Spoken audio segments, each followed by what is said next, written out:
Here's Peter.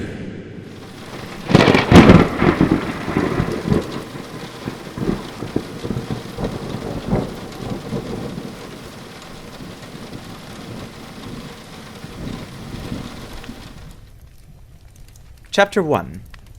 Jonathan Harker's Journal. 3rd May, Bistritz. Left Munich at 8:35 p.m. on 1st May, arriving at Vienna early next morning. Should have arrived at 6:46, but train was an hour late. Budapest seems a wonderful place, from the glimpse which I got of it from the train, and the little I could walk through the streets. I feared to go very far from the station, as we had arrived late and would start as near the correct time as possible. The impression I had was that we were leaving the west and entering the east, the most western of splendid bridges over the Danube, which is here of noble width and depth, took us among the traditions of Turkish rule. We left in pretty good time and came after nightfall to Klausenburg. Here I stopped for the night at the Hotel Royal. I had for dinner, or rather supper, a chicken done up some way with red pepper, which was very good but thirsty. Get recipe for Mina. I asked the waiter, and he said it was called paprika Händel, and that, as it was a national dish, I should be able to get it anywhere along the Carpathians. I found my smattering of German very useful here, indeed. I don't know how I should be able to get on without it. Having had some time at my disposal when in London, I had visited the British Museum and made search among the books and maps in the library regarding Transylvania. It had struck me that some foreknowledge of the country could hardly fail to have some importance in dealing with a nobleman of that country. I find that the district he named is in the extreme east of the country, just on the border of 3 states, Transylvania, Moldavia, and Bukovina, in the midst of the Carpathian Mountains, one of the wildest and least known portions of Europe. I was not able to light on any map or work giving the exact locality of the Castle Dracula, as there are no maps of this country as yet to compare with our own Ordnance Survey maps. But I found that Bistritz, the post town named by Count Dracula, is a fairly well-known place. I shall enter here some of my notes, as they may refresh my memory when I talk over my travels with Mina. In the population of Transylvania there are 4 distinct nationalities: Saxons in the south, and mixed with them the Wallachs, who are the descendants of the Dacians, Magyars in the west, and Seskils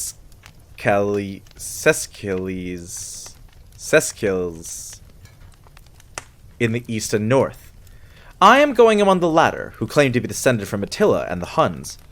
This may be so, for when the Magyars conquered the country in the 11th century, they found the Huns settled in it.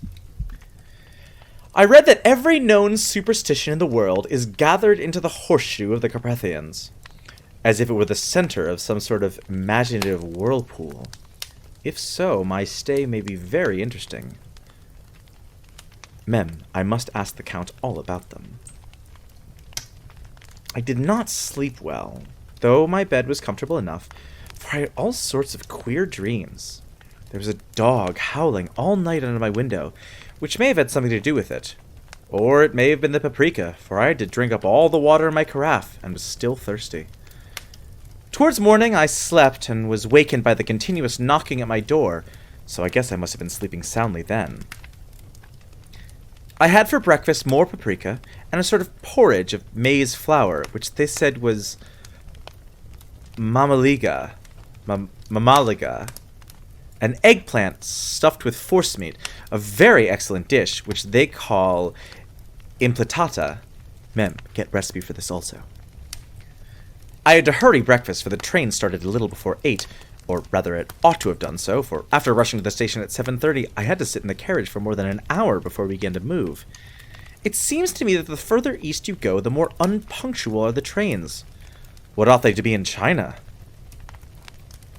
All day long we seemed to dawdle through a country which was full of beauty in every kind.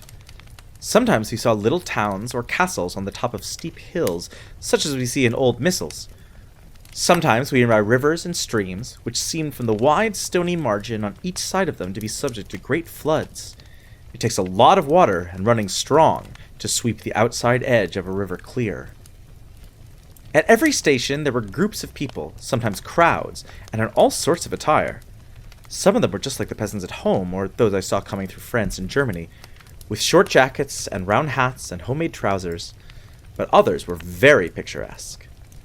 The women looked pretty, except when you got near them, but they were very clumsy about the waist. They had all full white sleeves of some kind or other, and most of them had big belts with a lot of strips of something fluttering from them like the dresses in a ballet, but of course there were petticoats under them. The strangest figures we saw were the Slovaks, who were more barbarian than the rest, with their big cowboy hats, great baggy, dirty white trousers, white linen shirts, and enormous, heavy leather belts, nearly a foot wide, all studded over with brass nails. They wore high boots with their trousers tucked into them, and had long black hair and heavy black mustaches. They're very picturesque, but do not look prepossessing. On the stage, they would be set down at once as some old oriental band of brigands. They are, however, I am told, very harmless and rather wanting in natural self-assertion. Okay, so there's going to be a lot of racism in this book, and for the most part, I'm just going to move through it. I'm saying it now because it's early in the book. So.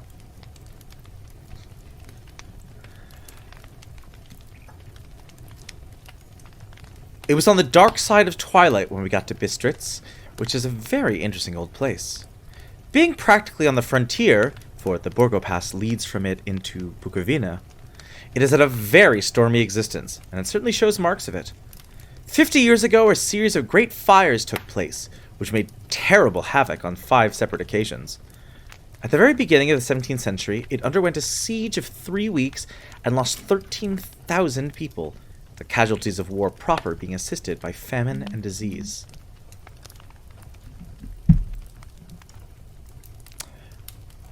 Count Dracula had directed me to go to the Golden Krone Hotel, which I found, to my great delight, to be thoroughly old-fashioned.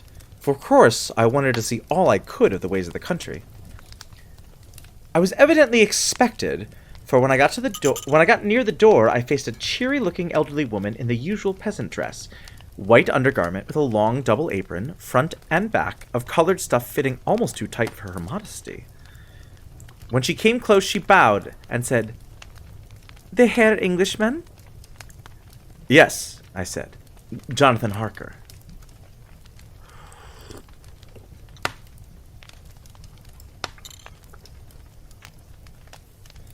She smiled and gave some message to an elderly man in white shirt sleeves who had followed her to the door. He went, but immediately returned with a letter. "My friend, welcome to the Carpathians. I am anxiously expecting you. Sleep well tonight. At 3 tomorrow the diligence will start for Bukovina. A place on it is kept for you. At the Borgo Pass my carriage will await you and will bring you to me. I trust that your journey from London has been a happy one, and that you will enjoy your stay in my beautiful land. Your friend, Dracula." We have fun here. 4th May. I found that my landlord had got a letter from the Count directing him to secure the best place on the coach for me, but on making inquiries as to details he seemed somewhat reticent, and pretended that he could not understand my German. This could not be true, because up to then he had understood it perfectly. At least he answered my questions exactly as if he did. He and his wife, the old lady who had received me, looked at each other in a frightened sort of way. He mumbled out that the money had been sent in a letter, and that was all he knew. When I asked him if he knew Count Dracula, and could tell me anything of his castle, both he and his wife crossed themselves, and, saying that they knew nothing at all, simply refused to speak further. It was so near the time of starting that I had no time to ask anyone else, for it was all very mysterious and not by any means comforting. Just before I was leaving, the old lady came up to my room and said in a hysterical way, "Must you go? Oh, young Herr, must you go?" She was in such an excited state that she seemed to have lost her grip of what German she knew, and mixed it all up with some other language which I did not know at all. I was just able to follow her by asking many questions. When I told her that I must go at once, and that I was engaged in important business, she asked again, "Do you know what day it is?" I answered that it was the 4th of May. She shook her head as she said again, "Oh, yes, I know that. I know that, but do you know what day it is?" On my saying that I did not understand, she went on, "It is the eve of St. George's Day. Do you not know that tonight, when the clock strikes midnight, all the evil things in the world will have full sway? Do you know where you are going, and what you are going to?" She was in such evident distress that I tried to comfort her, but without effect. Finally, she went down on her knees and implored me not to go, at least to wait a day or two before starting. It was all very ridiculous, but I did not feel comfortable. However, there was business to be done, and I could allow nothing to interfere with it. I tried to raise her up and said as gravely as I could that I thanked her, but my duty was imperative, and that I must go. She then rose and dried her eyes, and taking a crucifix from her neck, offered it to me. I did not know what to do, for as an English churchman, I have been taught to regard such things as in some measure idolatrous, and yet it seemed so ungracious to refuse an old lady meaning so well and in such a state of mind. She saw, I suppose, the doubt in my face, for she put the rosary on my neck and said, "For your mother's sake," and went out of the room. I am writing up this part of the diary whilst I am waiting for the coach, which is, of course, late, and the crucifix is still round my neck. Whether it is the old lady's fear, or the many ghostly traditions of this place, or the crucifix itself, I do not know, but I am not feeling nearly as easy in my mind as usual. If this book should ever reach Mina before I do, let it bring my goodbye. Here comes the coach! 5th May. The castle. The grey of the morning has passed, and the sun is high over the distant horizon, which seems jagged, whether with trees or hills I know not, for it is so far off that big things and little are mixed. I am not sleepy, and as I am not to be called till I awake, naturally I write till sleep comes. There are many odd things to put down, and lest who reads them may fancy that I dined too well before I left Bistritz, let me put down my dinner exactly. I dined on what they call robber steak, bits of bacon, onion, and beef, seasoned with red pepper, and strung on sticks and roasted over the fire, in simple style of the London cat's meat. The wine was golden Mediash, which produces a queer sting on the tongue, which is, however, not disagreeable. I had only a couple of glasses of this, and nothing else. When I got on the coach, the driver had not taken his seat, and I saw him talking to the landlady. They were evidently talking of me, for every now and then they looked at me, and some of the people who were sitting on the bench outside the door, came and listened, and then looked at me, most of them pityingly.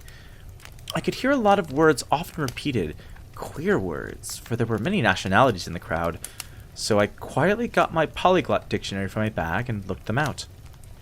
I must say they were not cheering to me, for amongst them were Ordog, Satan, Pokol, Hell, Stregoika, Witch, Vrolak, and Vlokosak. Both mean the same thing, one being Slovak and the other Servian, for something that is either werewolf or vampire. Mem, I must ask the Count about these superstitions. When we had started, the crowd round the inn door, which had by this time swelled to a considerable size, all made the sign of the cross and pointed 2 fingers towards me. With some difficulty, I got a fellow passenger to tell me what they meant.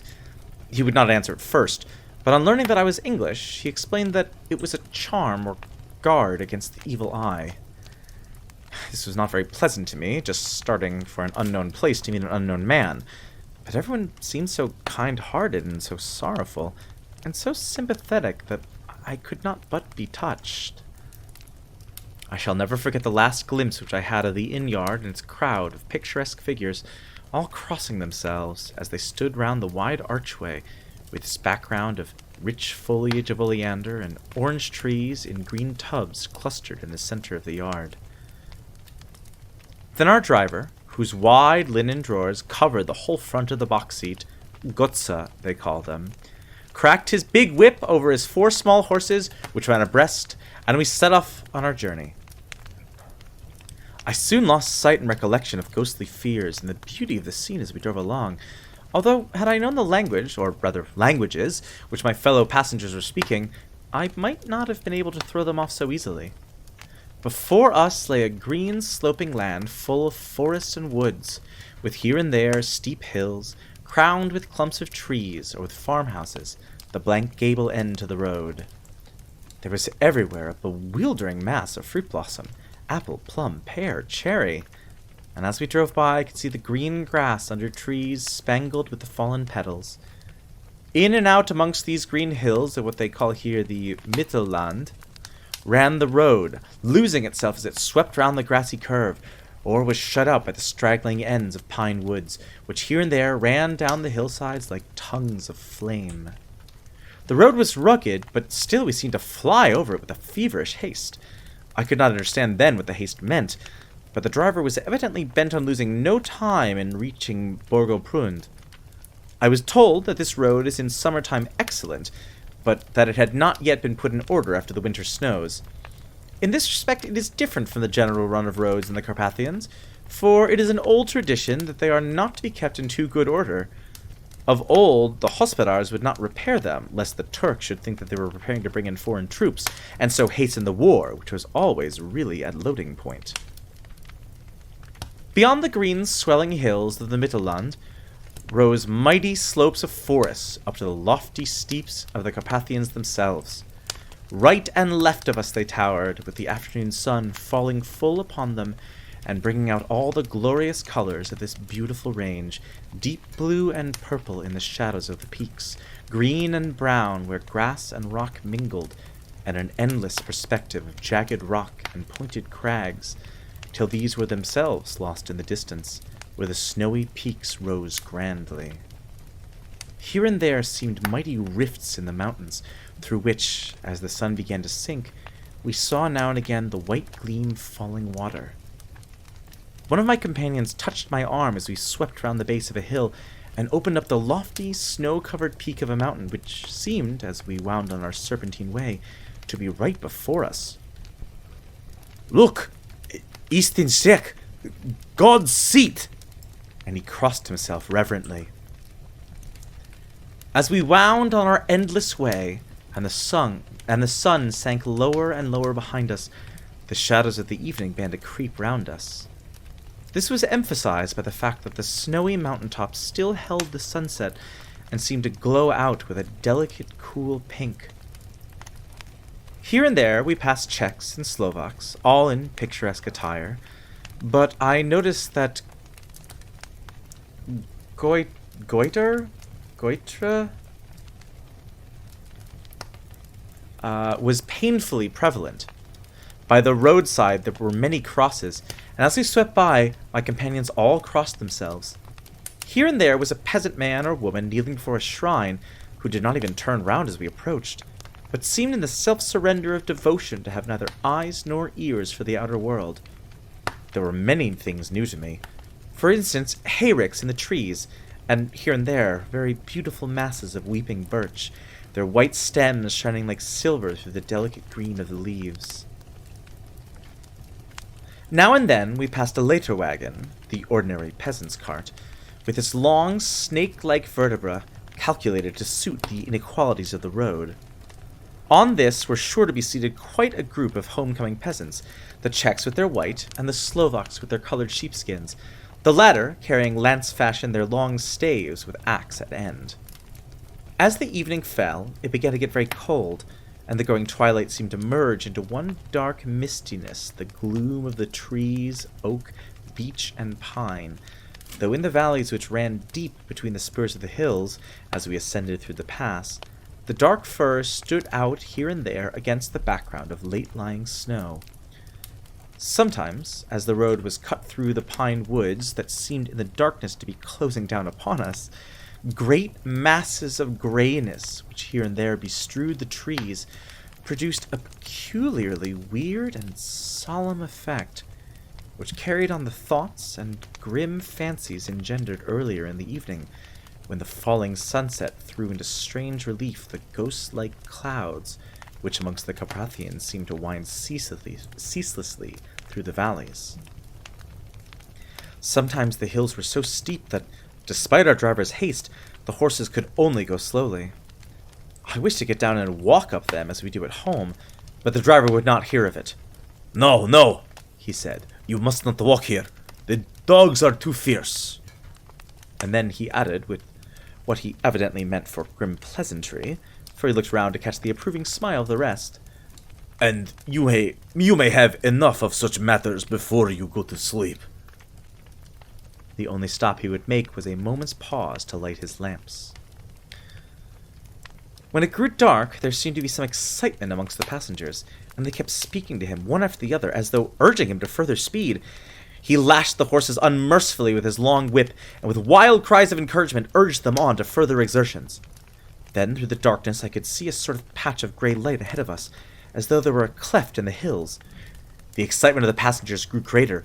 The crazy coach rocked on its great leather springs and swayed like a boat tossed on a stormy sea. I had to hold on. The road grew more level, and we appeared to fly along. Then the mountains seemed to come nearer to us on each side and to frown down upon us. We were entering onto the Borgo Pass. One by one, several of the passengers offered me gifts, which they pressed upon me with an earnestness which would take no denial. These were certainly of an odd and varied kind, but each was given in simple good faith, with a kindly word and a blessing, and that same strange mixture of fear-meaning movements which I had seen outside the hotel in Bistritz, the sign of the cross, and the guard against the evil eye. Then, as we flew along, the driver leaned forward, and on each side the passengers, craning over the edge of the coach, peered eagerly into the darkness. It was evident that something very exciting was either happening or expected, but though I asked each passenger, no one would give me the slightest explanation.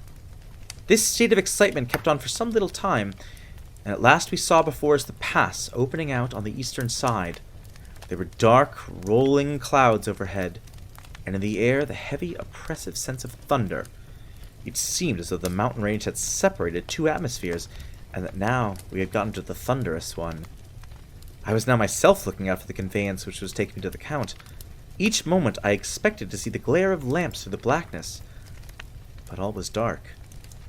The only light was the flickering rays of our own lamps, in which the steam from our hard-driven horses rose in a white cloud. We could see now the sandy road lying white before us, but there was on it no sign of a vehicle. The passengers drew back with a sigh of gladness, which seemed to mock my own disappointment. I was already thinking what I had best do, when the driver, looking at his watch, said to the others something which I could hardly hear. It was spoken so quietly and in so low a tone, I thought it was an hour less than the time. Then, turning to me, he spoke in German worse than my own. There is no carriage here. The Herr is not expected after all. He will now come on to Bukovina and return tomorrow or the next day. Better the next day. Whilst he was speaking, the horses began to neigh and snort and plunge wildly, so that the driver had to hold them up. Then, amongst a chorus of screams from the peasants and a universal crossing of themselves, a calèche with 4 horses drove up behind us, overtook us, and drew up beside the coach. I could see from the flash of our lamps as the rays fell on them that the horses were coal-black and splendid animals. They were driven by a tall man with a long brown beard and a great black hat, which seemed to hide his face from us. I could only see the gleam of a pair of very bright eyes, which seemed red in the lamplight, as he turned to us. He said to the driver, "You are early tonight, my friend." The man stammered in reply, "The English Herr was in a hurry." To which the stranger replied, "That is why I suppose you wished him to go to Bukovina. You cannot deceive me, my friend. I know too much, and my horses are swift." As he spoke, he smiled, and the lamplight fell on a hard-looking mouth, with very red lips and sharp-looking teeth, as white as ivory. One of my companions whispered to another the line from Burger's Lenore. Den die Toten reiten schnell, for the dead travel fast. The strange driver evidently heard the words, for he looked up with a gleaming smile. The passenger turned his face away, at the same time putting out his 2 fingers and crossing himself. "Give me the hare's luggage," said the driver, and with exceeding alacrity, my bags were handed out and put in the calèche. From now on, if there's a word I don't know how to pronounce, I'm just going to pick a pronunciation and go with it. So if I pronounce something wrong, fucking deal with it. Then I descended from the side of the coach as the calèche was close along, the driver helping me with a hand which caught my arm in a grip of steel. His strength must have been prodigious. Without a word, he shook his reins, the horses turned, and we swept into the darkness of the pass. As I looked back, I saw the steam from the horses of the coach by the light of the lamps, and projected against it, the figures of my late companions crossing themselves. Then the driver cracked his whip and called to his horses, and off they swept on their way to Bukovina. As they sank into the darkness, I felt a strange chill and a lonely feeling come over me. But a cloak was thrown over my shoulders and a rug across my knees, and the driver said in excellent German, "The night is chill, mein Herr, and my master the Count bade me take all care of you. There is a flask of Slivovitz, the plum brandy of the country, underneath the seat, if you should require it." I did not take any, but it was a comfort to know it was there all the same. I felt a little strangely and not a little frightened. I think had there been any alternative, I should have taken it, instead of prosecuting that unknown night journey. The carriage went at a hard pace straight along. Then we made a complete turn and went along another straight road. It seemed to me that we were simply going over and over the same ground again, and so I took note of some salient point and found that this was so.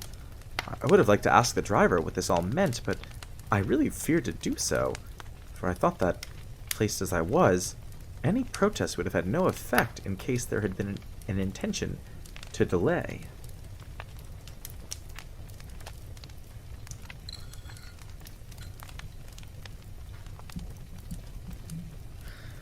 By and by, however, as I was curious to know how time was passing, I struck a match, and by its flame looked at my watch. It was within a few minutes of midnight. This gave me a sort of shock, for I suppose the general superstition about midnight was increased by my recent experiences. I waited with a sick feeling of suspense. Then a dog began to howl somewhere in a farmhouse far down the road, a long, agonized wailing, as if from fear. The sound was taken up by another dog, and then another, and another, till, borne on the wind which now sighed softly through the pass, a wild howling began, which seemed to come from all over the country, as far as the imagination could grasp it through the gloom of the night. At the first howl, the horses began to strain and rear, but the driver spoke to them soothingly, and they quieted down, but shivered and sweated as though after a runaway from sudden fright. Then, far off in the distance, from the mountains on each side of us, began a louder and a sharper howling, that of wolves, which affected both the horses and myself in the same way, for I was minded to jump from the calèche and run, whilst they reared again and plunged madly, so that the driver had to use all his great strength to keep them from bolting. In a few minutes, however, my ears got accustomed to the sound, and the horses so far became quiet that the driver was able to descend and to stand before them. He petted and soothed them, and whispered something in their ears, as I have heard of horse tamers doing, and with extraordinary effect, for under his caresses they became quite manageable again, though they still trembled. The driver again took his seat, and shaking his reins, started off at a great pace. This time, after going to the far side of the pass, he suddenly turned down a narrow roadway which ran sharply to the right. Soon we were hemmed in with trees, which in places arched right over the roadway till we passed as through a tunnel, and again great frowning rocks guarded us boldly on either side. Though we were in shelter, we could hear the rising wind, for it moaned and whistled through the rocks, and the branches of the trees crashed together as we swept along. It grew colder and colder still, and fine, powdery snow began to fall, so that soon we and all around us were covered in a white blanket. The keen wind still carried the howling of the dogs, though this grew fainter as we went on our way. The baying of the wolves sounded nearer and nearer, as though they were closing round on us from every side. I grew dreadfully afraid, and the horses shared my fear. The driver, however, was not in the least disturbed. He kept turning his head to left and right, but I could not see anything through the darkness. Suddenly, away on our left, I saw a faint, flickering blue flame. The driver saw it at the same moment. He at once checked the horses and, jumping to the ground, disappeared into the darkness. I did not know what to do, the less as the howling of the wolves grew closer. But while I wondered, the driver suddenly appeared again, and without a word took his seat, and we resumed our journey. I think I must have fallen asleep and kept dreaming of the incident, for it seemed to be repeated endlessly, and looking back, it is like a sort of awful nightmare. Once the flame appeared so near the road that even in the darkness around us I could watch the driver's motions. Once the flame appeared so near the road that even in the darkness around us I could watch the driver's motions. He went rapidly to where the blue flame arose. It must have been very faint, for it did not seem to illumine the place around it at all, and gathering a few stones, formed them into some device. Once there appeared a strange optical effect. When he stood before me and the flame, he did not obstruct it, for I could see its ghostly flicker all the same. This startled me, but as the effect was only momentary, I took it that my eyes deceived me, straying through the darkness. Then for a time there were no blue flames, and we sped onwards through the gloom, with the howling of the wolves around us, as though they were following in a moving circle.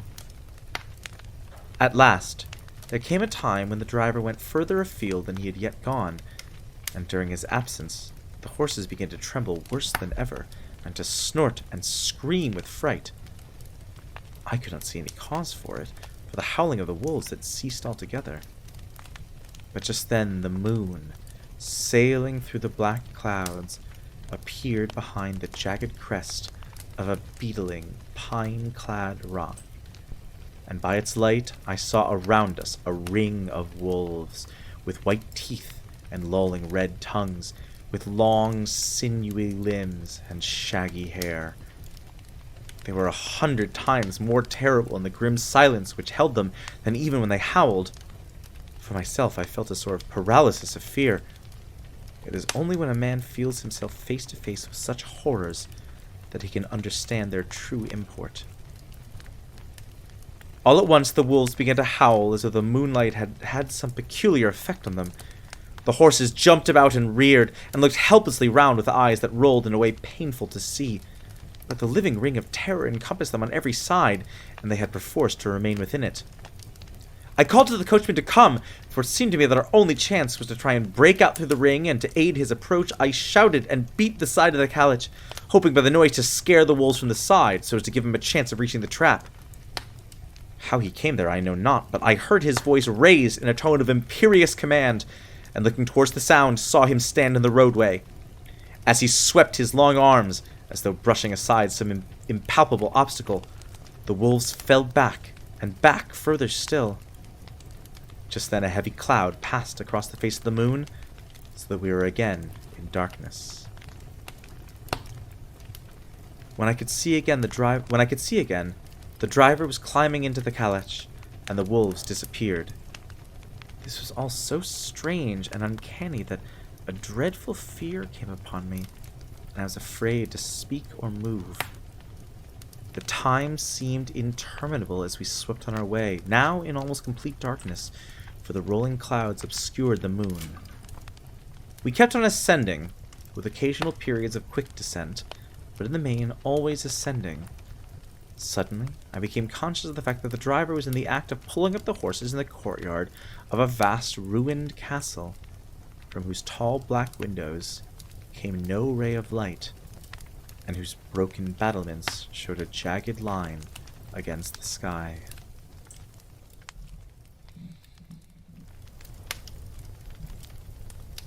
Chapter 2. Jonathan Harker's Journal, continued. 5th May. I must have been asleep, for certainly if I had been fully awake, I must have noticed the approach of such a remarkable place. In the gloom, the courtyard looked of considerable size, and as several dark ways led from it under great round arches, it perhaps seemed bigger than it really is. I have not yet been able to see it by daylight. When the calèche stopped, the driver jumped down and held out his hand to assist me to alight. Again, I could not but notice his prodigious strength. His hand actually seemed like a steel vice that could have crushed mine if he had chosen.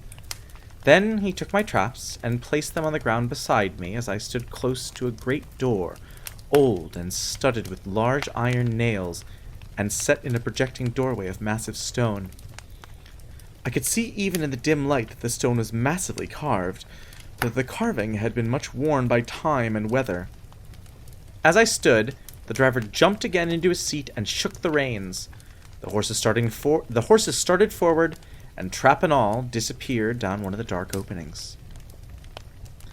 I stood in silence where I was, for I did not know what to do.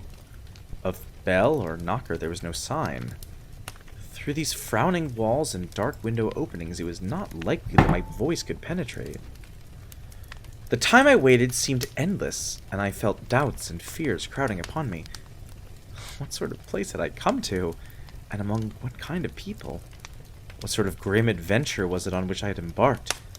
Was this a customary incident in the life of a solicitor's clerk, sent out to explain the purchase of a London estate to a foreigner? Solicitor's clerk! Mina would not like that. Solicitor, for just before leaving London I got word that my examination was successful, and I am now a full-blown solicitor. I began to rub my eyes and pinch myself to see if I were awake. It all seemed like a horrible nightmare to me, and I expected that I should suddenly awake and find myself at home, with the dawn struggling in through the windows, as I had now and again felt in the morning after a day of overwork. But my flesh answered the pinching test, and my eyes were not to be deceived. I was indeed awake, and among the Carpathians. All I could do now was to be patient, and to wait the coming of morning. Just as I had come to this conclusion, I heard a heavy step approaching behind the great door, and saw through the chinks the gleam of a coming light. Then there was the sound of rattling chains, and the clanking of massive bolts drawn back. A key was turned with a loud, grating noise of long disuse, and the great door swung back. Within stood a tall, old man, clean-shaven save for a long white mustache, and clad in black from head to foot, without a single speck of color about him anywhere. He held in his hand an antique silver lamp, in which the flame burned without chimney or globe of any kind, throwing long, quivering shadows as it flickered in the draught of the open door. The old man motioned me in with his right hand with a courtly gesture, saying in excellent English, but with a strange intonation, "Welcome to my house. Enter freely, and of your own free will." He made no motion of stepping to meet me, but stood like a statue, as though his gesture of welcome had fixed him into stone. The instant, however, that I had stepped over the threshold, he moved impulsively forward, and, holding out his hand, grasped mine with a strength which made me wince, an effect which was not lessened by the fact that it seemed cold as ice, more like the hand of a dead than of a living man. Again he said, "Welcome to my house. Enter freely, go safely, and leave something of the happiness you bring." The strength of the handshake was so much akin to that which I had noticed in the driver, whose face I had not seen, that for a moment I doubted if it were not the same person to whom I was speaking. So to make sure, I said, interrogatively, "Count Dracula?" He bowed in a courtly way as he replied, "I am Dracula, and I bid you welcome, Mr. Harker, to my house. Come in. The night air is chill, and you must need to eat and rest." As he was speaking, he put the lamp on a bracket in the wall, and, stepping out, took my luggage. He had carried it in before I could forestall him. I protested, but he insisted. "Nay, sir, you are my guest. It is late, and my people are not available. Let me see to your comfort myself." He insisted on carrying my traps along the passage, and then up a great winding stair, and along another great passage, on whose stone floor our steps rang heavily. At the end of this he threw up a heavy door, and I rejoiced to see within a well-lit room in which a table was spread for supper, and on whose mighty hearth a great fire of logs, freshly replenished, flamed and flared. The Count halted, putting down my bags, closed the door, and crossing the room, The Count halted, putting down my bags, closed the door, and, crossing the room, opened another door, which led into a small octagonal room lit by a single lamp, and seemingly without a window of any sort. Passing through this, he opened another door and motioned me to enter. It was a welcome sight, for here was a great bedroom, well lighted and warmed with another log fire, also added to but lately, for the top logs were fresh, which sent a hollow roar up the wide chimney. The Count himself left my luggage inside and withdrew, saying, before he closed the door, "You will need, after your journey, to refresh yourself by making your toilet. I trust you will find all you wish. When you are ready, come into the other room, where you will find your supper prepared." The light and warmth and the Count's courteous welcome seemed to have dissipated all my doubts and fears. Having then reached my normal state, I discovered that I was half famished with hunger. So, making a hasty toilet, I went into the other room. I found supper already laid out. My host, who stood on one side of the great fireplace, leaning against the stonework, made a graceful wave of his hand to the table, and said, "I pray you, be seated and sup how you please. You will, I trust, excuse me that I do not join you, but I have dined already, and I do not sup."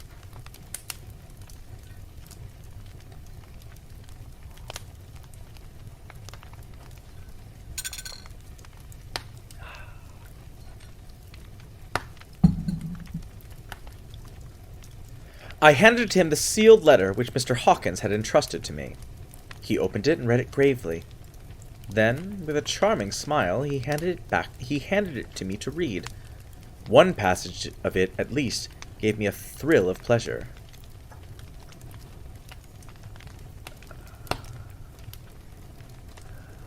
"I must regret that an attack of gout, from which malady I am a constant sufferer, forbids absolutely any travelling on my part for some time to come. But I am happy to say I can send a sufficient substitute, one in whom I have every possible confidence. He is a young man, full of energy and talent in his own way, and of a very faithful disposition. He is discreet and silent, and has grown into manhood in my service. He shall be ready to attend on you when you will during his stay, and shall take your instructions in all matters." The Count himself came forward and took off the cover of a dish, and I fell to at once on an excellent roast chicken. This, with some cheese and a salad and a bottle of old Tokay, of which I had 2 glasses, was my supper. During the time I was eating it, the Count asked me many questions as to my journey, and I told him by degrees all I had experienced. By this time I had finished my supper, and by my host's desire had drawn up a chair by the fire and begun to smoke a cigar which he offered me, at the same time excusing himself that he did not smoke. I had now an opportunity of observing him, and found him of a very marked physiognomy. His face was a very strong aquiline, with high bridged the thin nose and peculiarly arched nostrils, with a lofty domed forehead, and hair growing scantily round the temples but profusely elsewhere. His eyebrows were very massive, almost meeting over the nose, and with bushy hair that seemed to curl in its own profusion. The mouth, so far as I could see it under the heavy moustache, was fixed and rather cruel-looking, with peculiarly sharp white teeth. These protruded over the lips, whose remarkable ruddiness showed astonishing vitality in a man of his years. For the rest, his ears were pale, and at the tops extremely pointed. The chin was broad and strong, and the cheeks firm, though thin. The general effect was one of extraordinary pallor. Hitherto I had noticed the backs of his hands as they lay on his knees in the firelight, and they had seemed rather white and fine. But seeing them now close to me, I could not but notice that they were rather coarse, broad, with squat fingers. Strange to say, there were hairs in the center of the palm. The nails were long and fine, and cut to a sharp point. As the Count leaned over me and his hands touched me, I could not repress a shudder. It may have been that his breath was rank, but a horrible feeling of nausea came over me, which, do what I would, I could not conceal. The Count, evidently noticing it, drew back, and with a grim sort of smile, which showed more than he had yet done his protuberant teeth, sat himself down again on his own side of the fireplace. We were both silent for a while, and as I looked towards the window I saw the first dim streak of the coming dawn. There seemed a strange stillness over everything. But as I listened, I heard as if from down below in the valley the howling of many wolves. The Count's eyes gleamed, and he said, "Listen to them, the children of the night! What music they make!" Seeing, I suppose, some expression in my face strange to him, he added, "Ah, sir, you dwellers in the city cannot enter into the feelings of the hunter." Then he rose and said, "But you must be tired. Your bedroom is all ready, and tomorrow you shall sleep as late as you will. I have to be away till the afternoon, so sleep well and dream well." With a courteous bow, he opened for me himself the door to the octagonal room, and I entered my bedroom. I am all in a sea of wonders. I doubt. I fear. I think strange things, which I dare not confess to my own soul. God keep me, if only for the sake of those dear to me.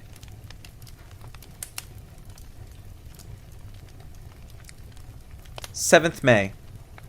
It is again early morning, but I have rested and enjoyed the last 24 hours. I slept till late in the day and awoke of my own accord.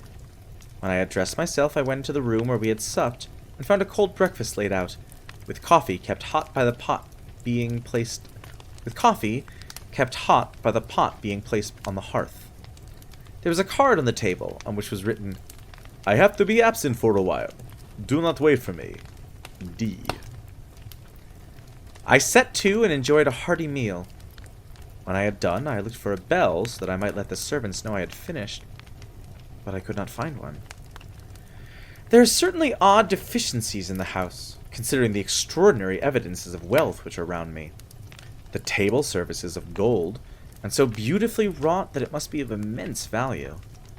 The curtains and upholstery of the chairs and sofas and the hangings of my bed are of the costliest and most beautiful fabrics, and must have been of fabulous value when they were made, for they are centuries old, though in excellent order. I saw something like them in Hampton Court, but they were worn and frayed and moth-eaten. But still, in none of the rooms is there a mirror. There is not even a toilet glass on my table, and I had to get the little shaving glass from my bag before I could either shave or brush my hair.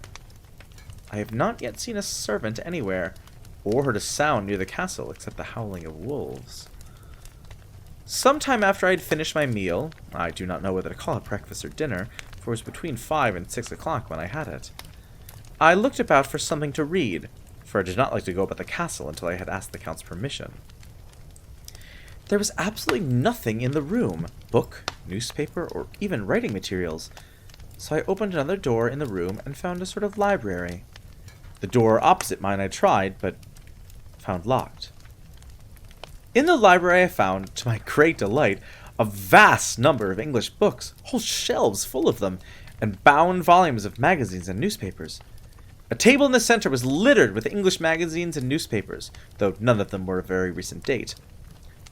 The books were of the most varied kind: history, geography, politics, political economy, botany, geology, law, all relating to England and English life and customs and manners. There were even such books of reference as the London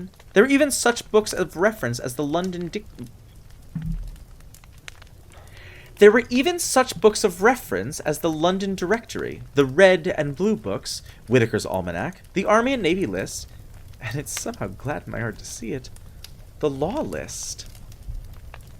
Whilst I was looking at the books, the door opened, and the Count entered. He saluted me in a hearty way, and hoped that I had had a good night's rest. Then he went on.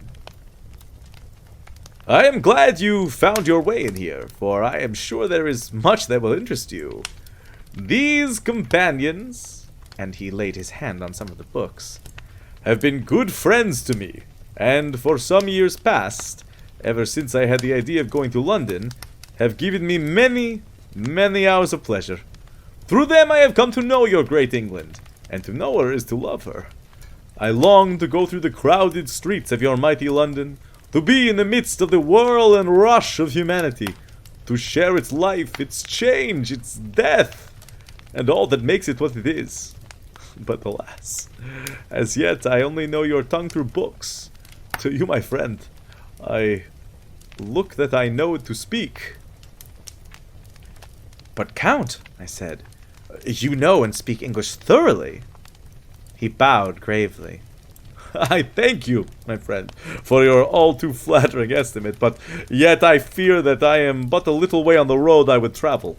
True, I know the grammar and the words, but yet I know not how to speak them. Indeed, I said, you speak excellently. Not so, he answered. Well, I know that, did I move and speak in your London, none there are who would not know me for a stranger. That is not enough for me. Here I am noble. I am a boyar. The common people know me, and I am master. But a stranger in a strange land, he is no one. Men know him not, and to know not is to care not. I am content if I am like the rest, so that no man stops if he sees me, or pauses in his speaking if he hears my word.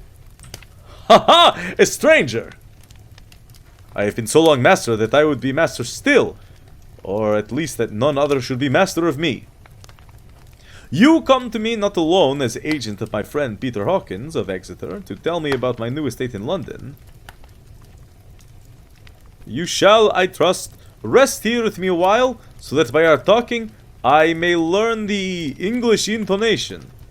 And I would that you tell me when I make error, even of the smallest, in my speaking. I am sorry that I have to be away so long today, but you will, I know, forgive one who has so many important affairs in hand. Of course, I said all I could about being willing, and asked if I might come into that room when I chose. He answered, yes, certainly, and added, you may go anywhere you wish in the castle, except where the doors are locked, where of course you will not wish to go. There is reason that all things are as they are, and did you see with my eyes and know with my knowledge, you would perhaps better understand. I said I was sure of this, then he went on.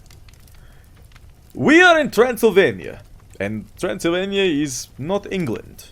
Our ways are not your ways, and there shall be to you many strange things.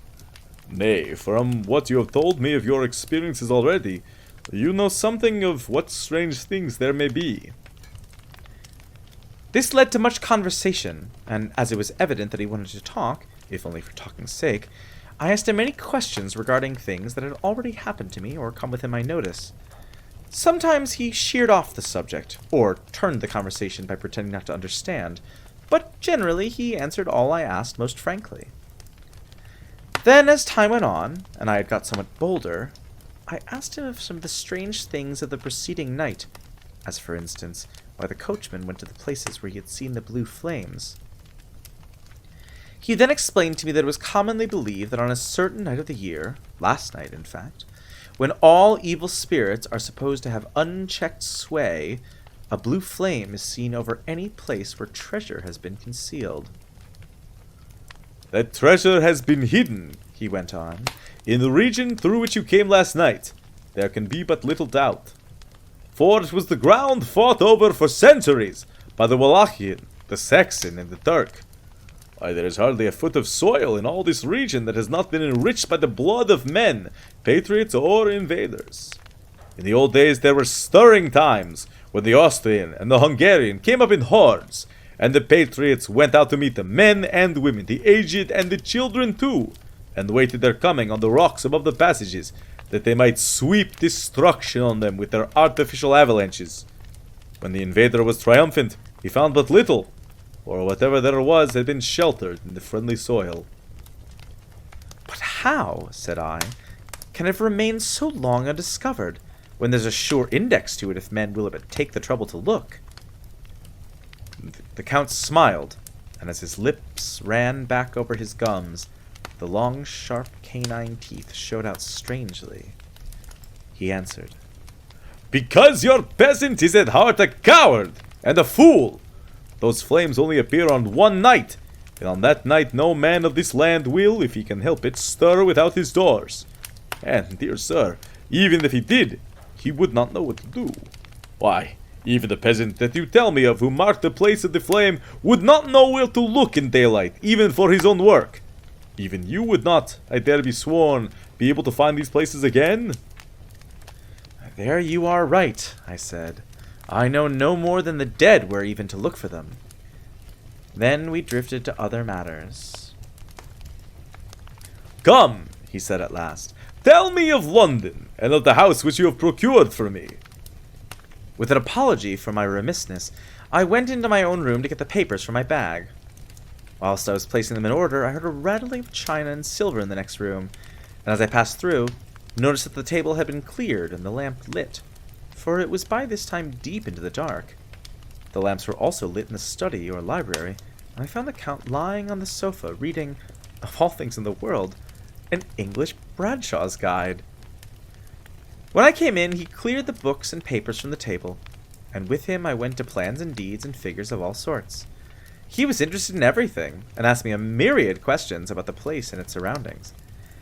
He clearly had studied beforehand all he could get on the subject of the neighborhood, for he evidently, at the end, knew very much more than I did. When I remarked this, he answered, Well, but, my friend, is it not needful that I should? When I go there I shall be all alone, and my friend Harker Jonathan, nay, pardon me, I fall into my country's habit of putting your patronymic first, my friend Jonathan Harker, will not be by my side to correct and aid me. He will be in Exeter, miles away, probably working at papers of the law with my other friend, Peter Hawkins. So, we went thoroughly into the business of the purchase of the estate at Purfleet. When I had told him the facts and got his signature to the necessary papers, and had written a letter with them ready to post to Mr. Hawkins, he began to ask me how I had come across so suitable a place. I read to him the notes which I had made at the time, and which I inscribe here. On Purfleet, on a byroad, I came across just such a place as seemed to be required, and where was displayed a dilapidated notice that the place was for sale. It was surrounded by a high wall, of ancient structure, built of heavy stones, and has not been repaired for a large number of years. The closed gates are of heavy old oak and iron, all eaten with rust. The estate is called Carfax, no doubt a corruption of the old Quatreface,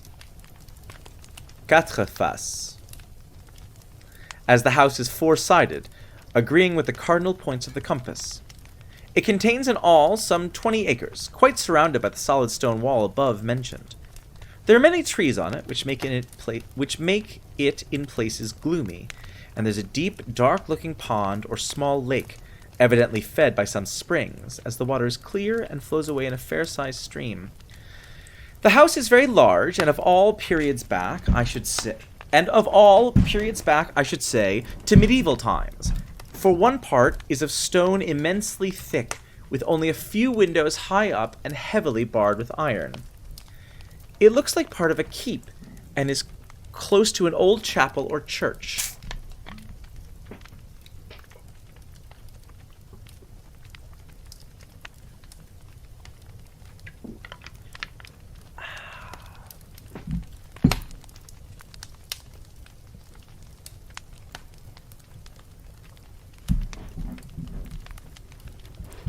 Excuse me.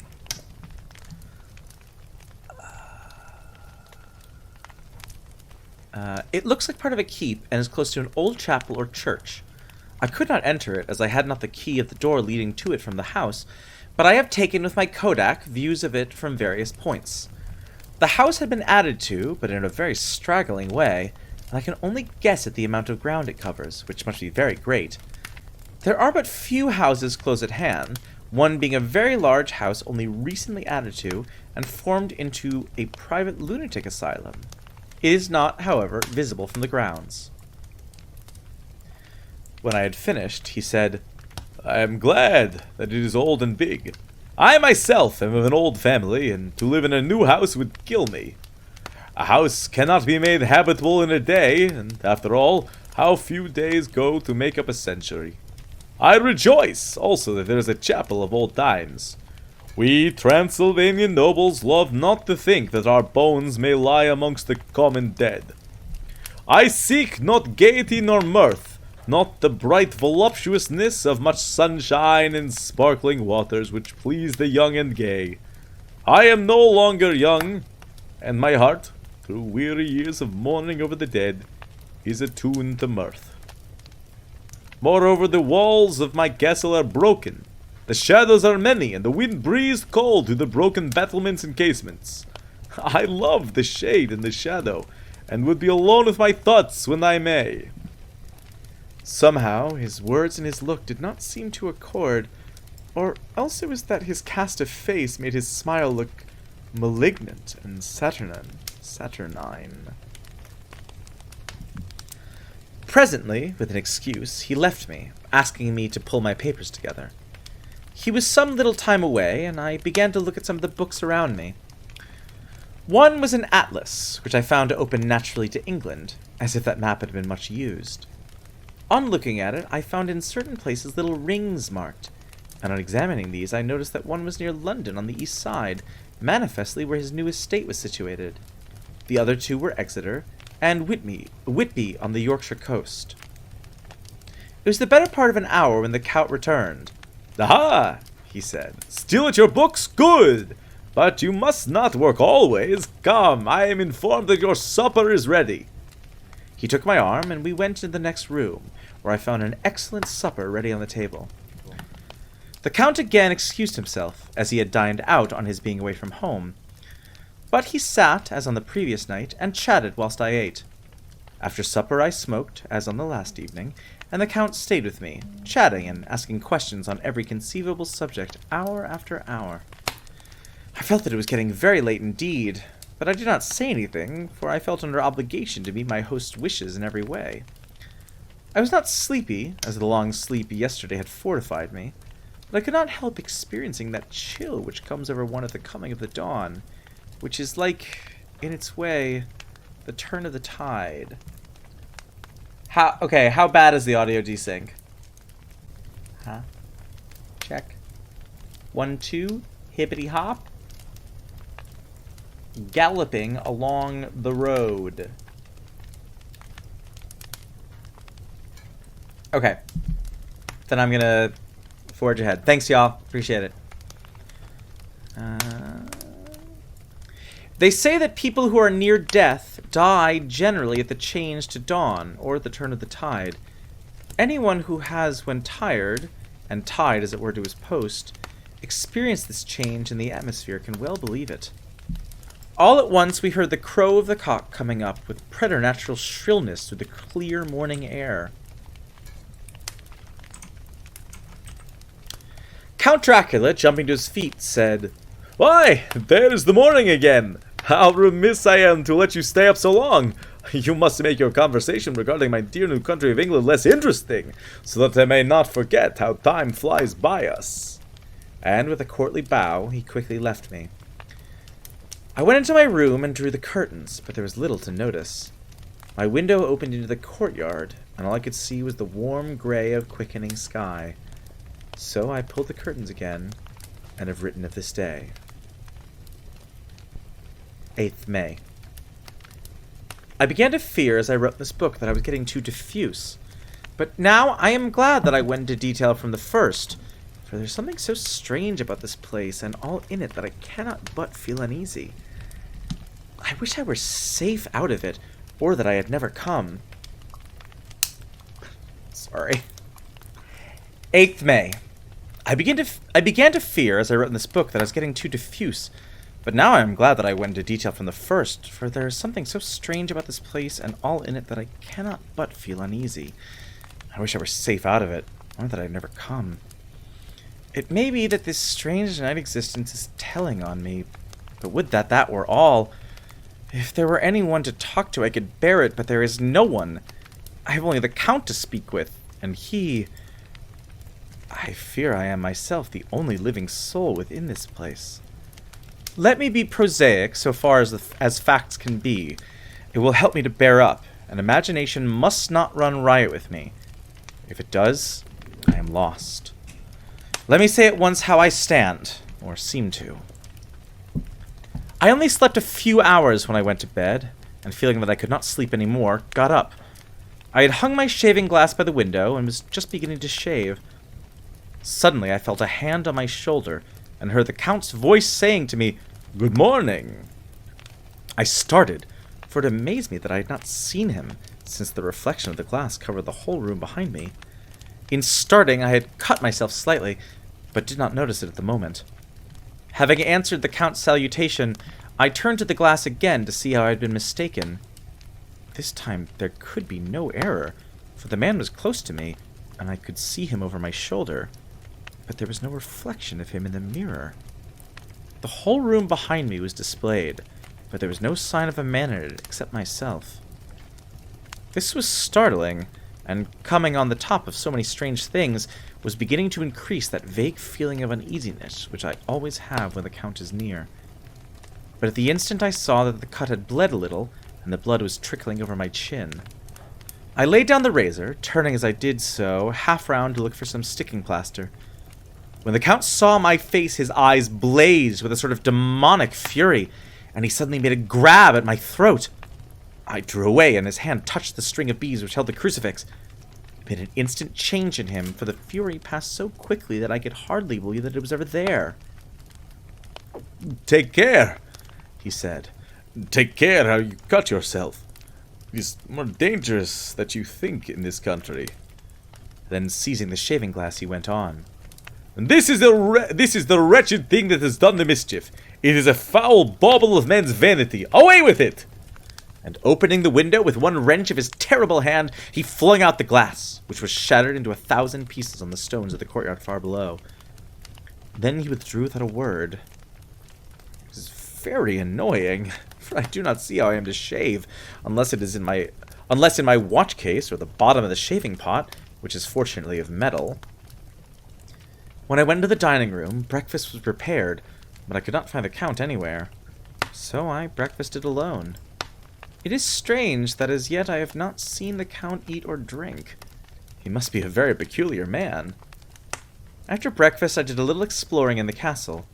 I went on the stairs and found a room looking towards the south. The view was magnificent, and from where I stood there was every opportunity of seeing it. The castle is on the very edge of a terrific precipice. A stone falling from the window would fall 1,000 feet without touching anything. As far as the eye can reach is a sea of green treetops, with occasionally a deep rift where there is a chasm. Here and there are silver threads where the rivers wind in deep gorges through the forest. But I am not in heart to describe beauty, for when I had seen the view I explored further. Doors, doors, doors everywhere, and all locked and bolted. In no place save from the windows in the castle walls is there an available exit. The castle is a veritable prison, and I am a prisoner.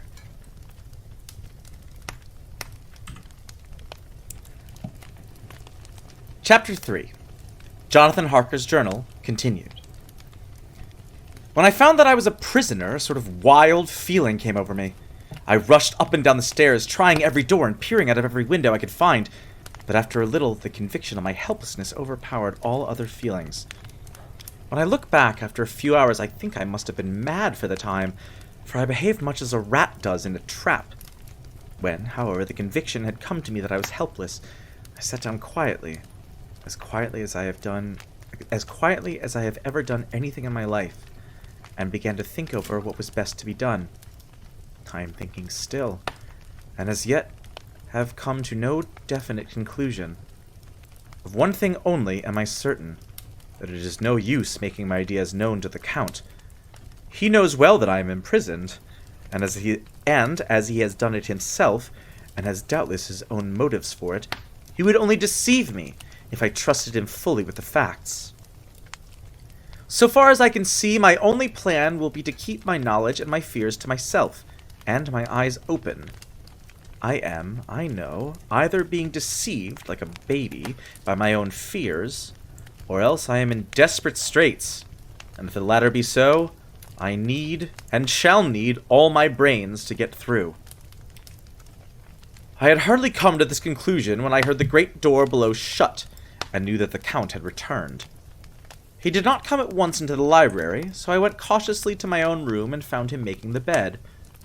This was odd, but only confirmed what I had all along thought, that there are no servants in the house.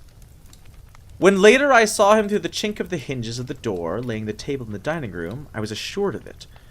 For if he does himself all these menial offices, surely it is proof that there is no one else in the castle. It must have been the Count himself who was the driver of the coach that brought me here. This is a terrible thought, for if so, what does it mean that he could control the wolves, as he did, by only holding up his hand for silence? How was it that all the people at Bistritz and on the coach had some terrible fear for me? What meant the giving of the crucifix, of the garlic, of the wild rose, of the mountain ash? Bless that good woman who hung the crucifix round my neck, for it is a comfort and a strength to me whenever I touch it. It is odd that a thing which I have been taught to regard with disfavor and as idolatrous should in a time of loneliness and trouble be of help.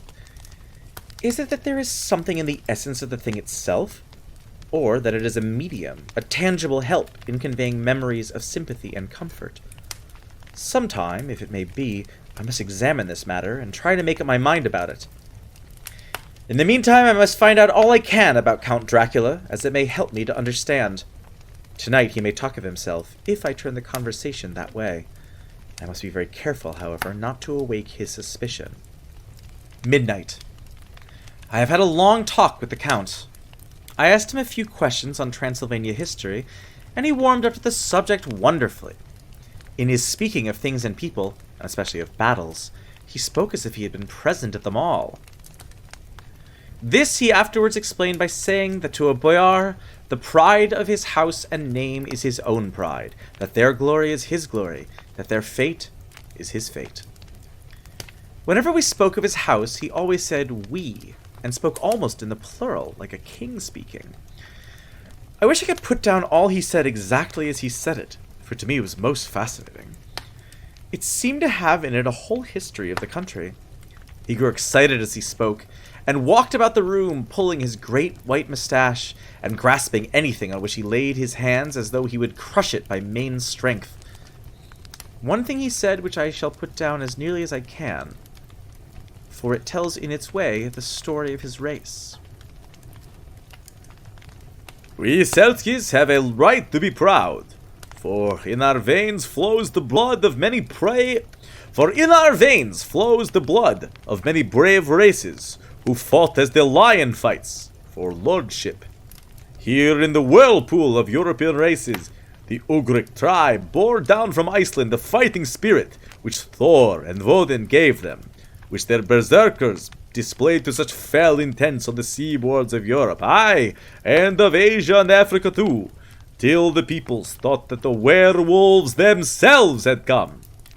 Here too, when they came, they found the Huns, whose warlike fury had swept the earth like a living flame, till the dying peoples held that in their veins, till the dying peoples held that in their veins ran the blood of those old witches, who, expelled from Scythia, had mated with the devils in the desert. Fools! Fools! What devil or what witch was ever so great as Attila, whose blood is in these veins? He held up his arms. Is it a wonder that we are a conquering race, that we are proud, that when the Magyar, the Lombard, the Avar, the Bulgar, or the Turk poured its thousands on our frontiers, we drove them back. Is it strange that when Arpad and his legions swept through the Hungarian fatherland, he found us here when he reached the frontier? That the Honfoglagas was completed there, and when the Hungarian flood swept eastward, the Selkis were claimed as kindred by the victorious Magyars, and to us for centuries was trusted the guarding of the frontier of Turkeyland.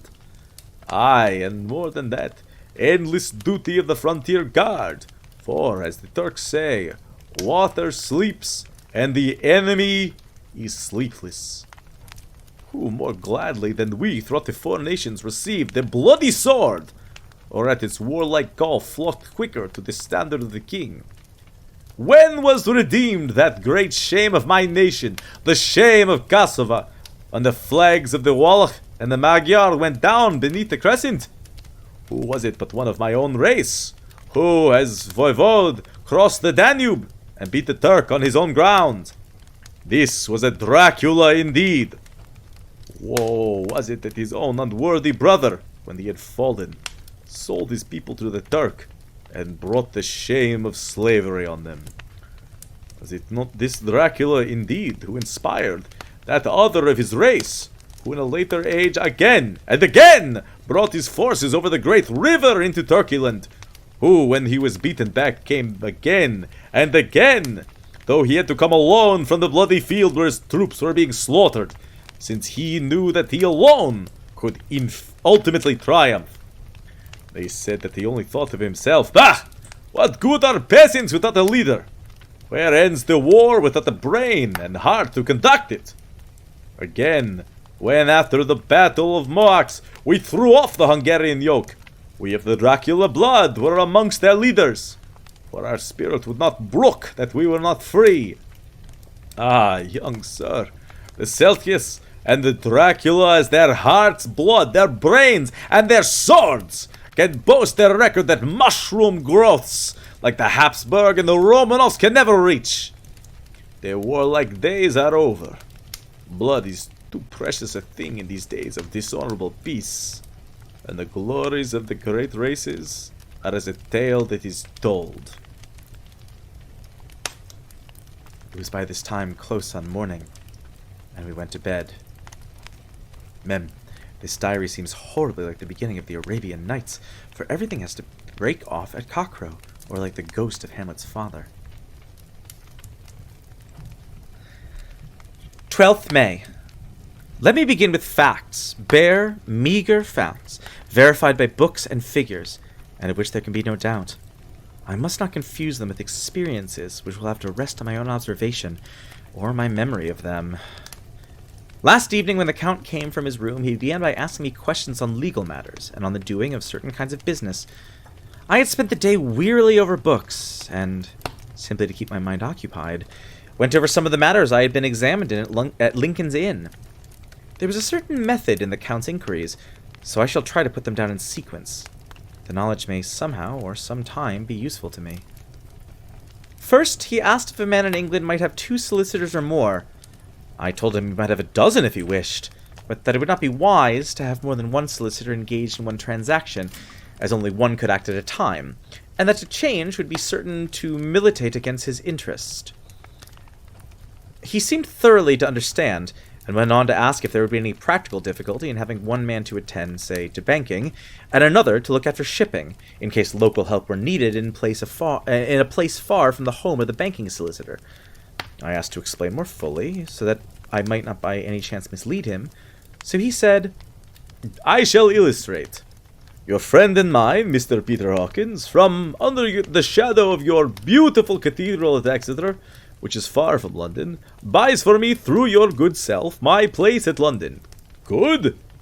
Now, here let me say frankly, lest you should think it strange that I have sought the services of one so far off from London instead of someone resident there, that my motive was that no local interest might be served save my wish only, and as one of London residents might, perhaps, have some purpose of himself or friend to serve, I went thus afield to seek my agent, whose labour should be only of my interest.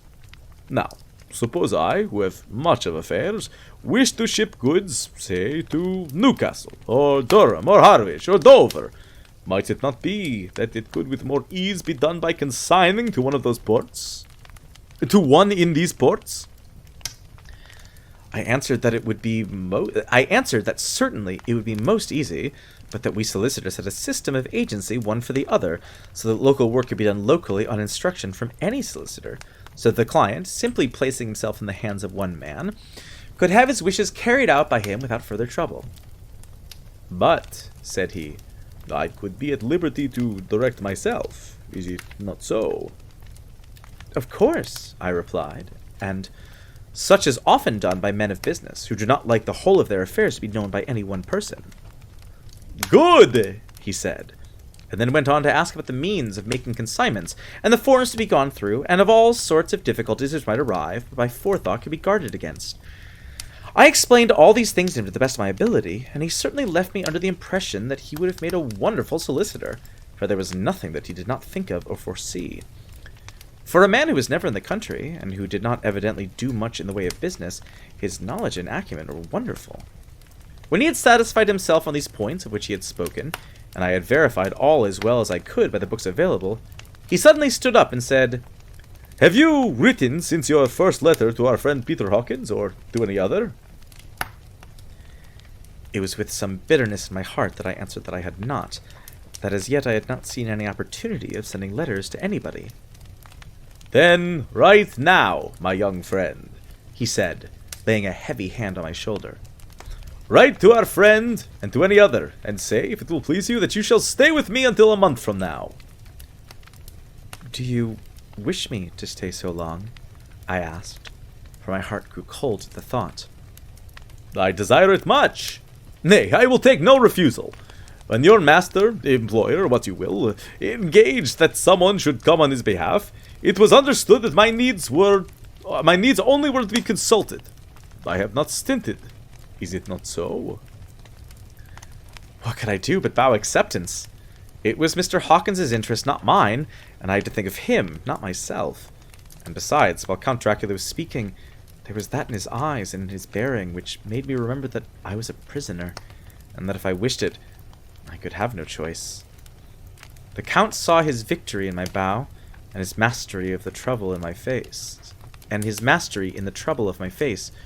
for he began at once to use them, but in his own smooth, resistless way. I pray you, my good friend, that you will not discourse of things other than business in your letters.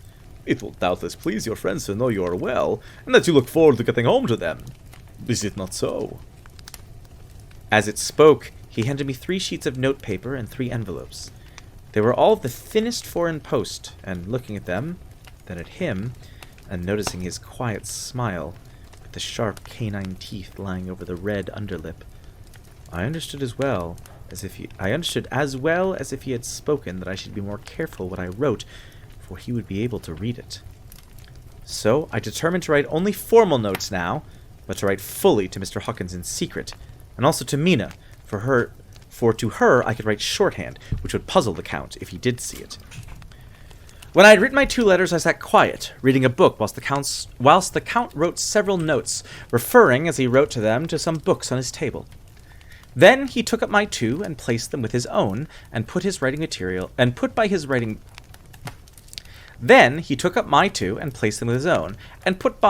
materials, after which, the instant the door had closed behind him, I leaned over and looked at the letters, which were face down on the table.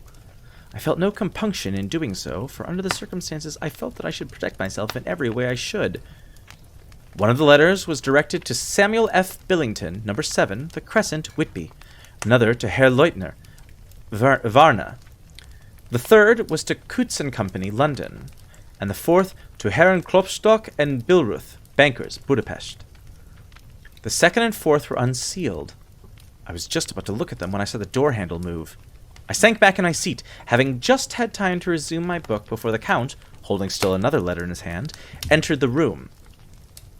He took up the letters on the table and stamped them carefully, and then turning to me said, I trust you will forgive me, but I have much work to do in private this evening. You will, I hope, find all things as you wish." At the door he turned, after a moment's pause, said, "Let me advise you, my dear young friend, nay, let me warn you with all seriousness, that should you leave these rooms, you will not by any chance go to sleep in any other part of the castle. It is old, and has many memories, and there are bad dreams for those who sleep unwisely. Be warned, should sleep now or ever overcome you, or be like to do, then haste to your own chamber or to these rooms, for your rest will then be safe. But if you be not careful in this respect, then..." He finished his speech in a gruesome way, for he motioned with his hands as if he were washing them. I quite understood. My only doubt was as to whether any dream could be more terrible than the unnatural, horrible net of gloom and mystery which seemed closing around me. Later. I endorse the last words written, but this time there is no doubt in question. I shall not fear to sleep in any place where he is not. I have placed the crucifix over the head of my bed. I imagine that my rest is thus freer from dreams, and there it shall remain. When he left me, I went to my room. After a little while, not hearing any sound, I came out and went up to the stone stair to where I could look out towards the south. There was some sense of freedom in the vast expanse, inaccessible though it was to me, as compared with the narrow darkness of the courtyard. Looking out on this, I felt that I was indeed in prison, and I seemed to want a breath of fresh air, though it were of the night. I'm beginning to feel this nocturnal existence tell on me. It is destroying my nerve. I start at my own shadow, and am full of all sorts of horrible imaginings. God knows that there is ground for my terrible fear in this accursed place. I looked out over the beautiful expanse, bathed in soft yellow moonlight, till it was almost as light as day. In the soft light, the distant hills became melted, and the shadows in the valleys and gorges of velvety blackness.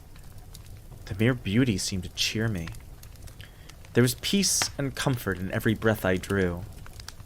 As I leaned from the window, my eye was caught by something moving from a story below me, and somewhat to my left, where I imagined, from the order of the rooms, that the windows of the Count's own room would look out. The window at which I stood was tall and deep, stone-mullioned, and though weather-worn, was still complete. But it was evidently many a day since the case had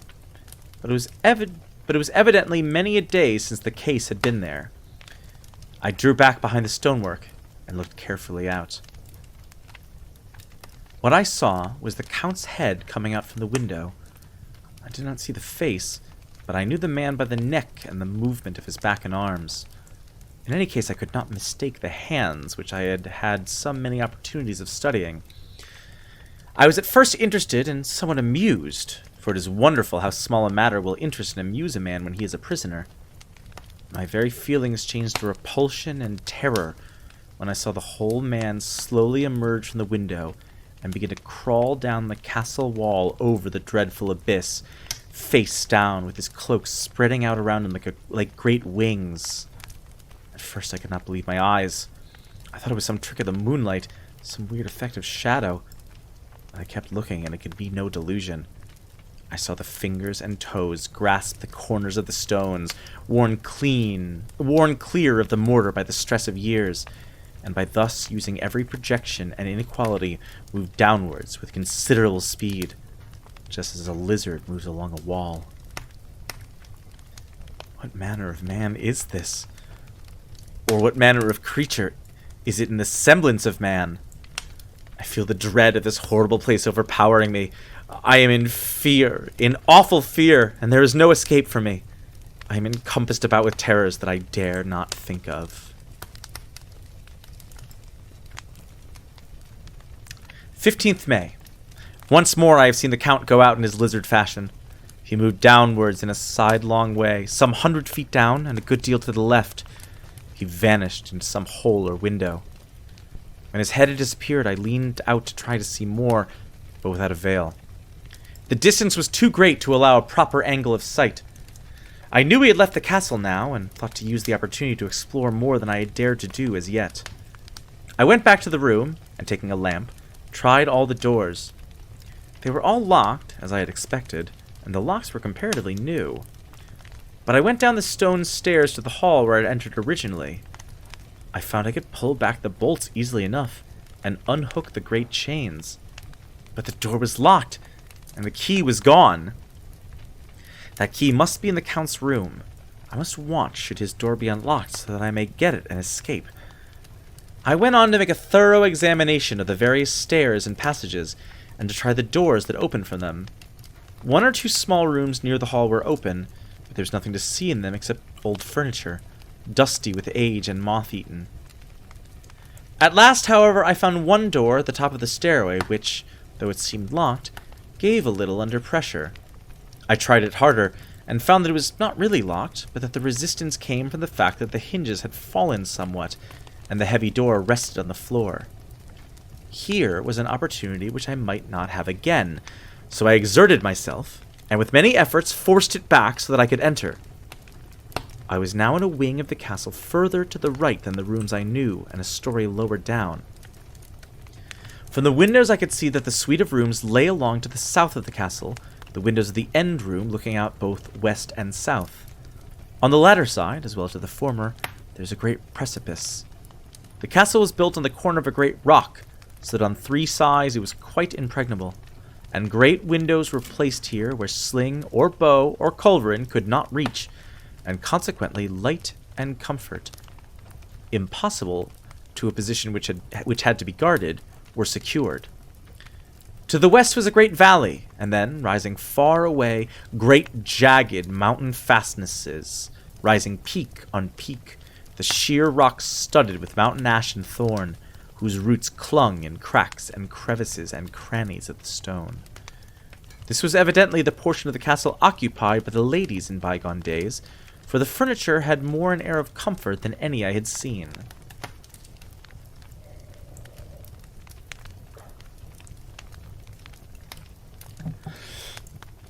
Just do a quick check.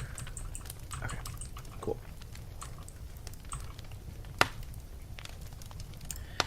The windows were curtainless, and the yellow moonlight, flooding in through the diamond panes, enabled one to see even colors, whilst it softened the wealth of dust which lay over all, and disguised in some measure the ravages of time and moth. My lamp seemed to be of little effect in the brilliant moonlight, but I was glad to have it with me, for there was a dread loneliness in the place which chilled my heart and made my nerves tremble.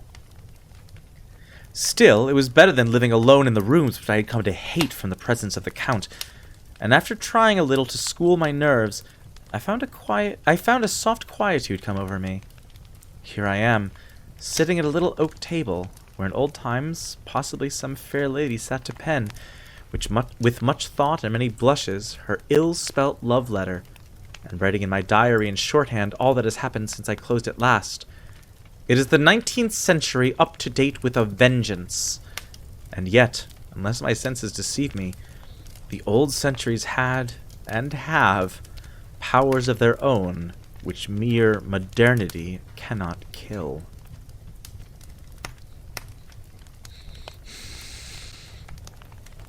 That's really good. Ugh. I should be writing down my favorite quotes from this.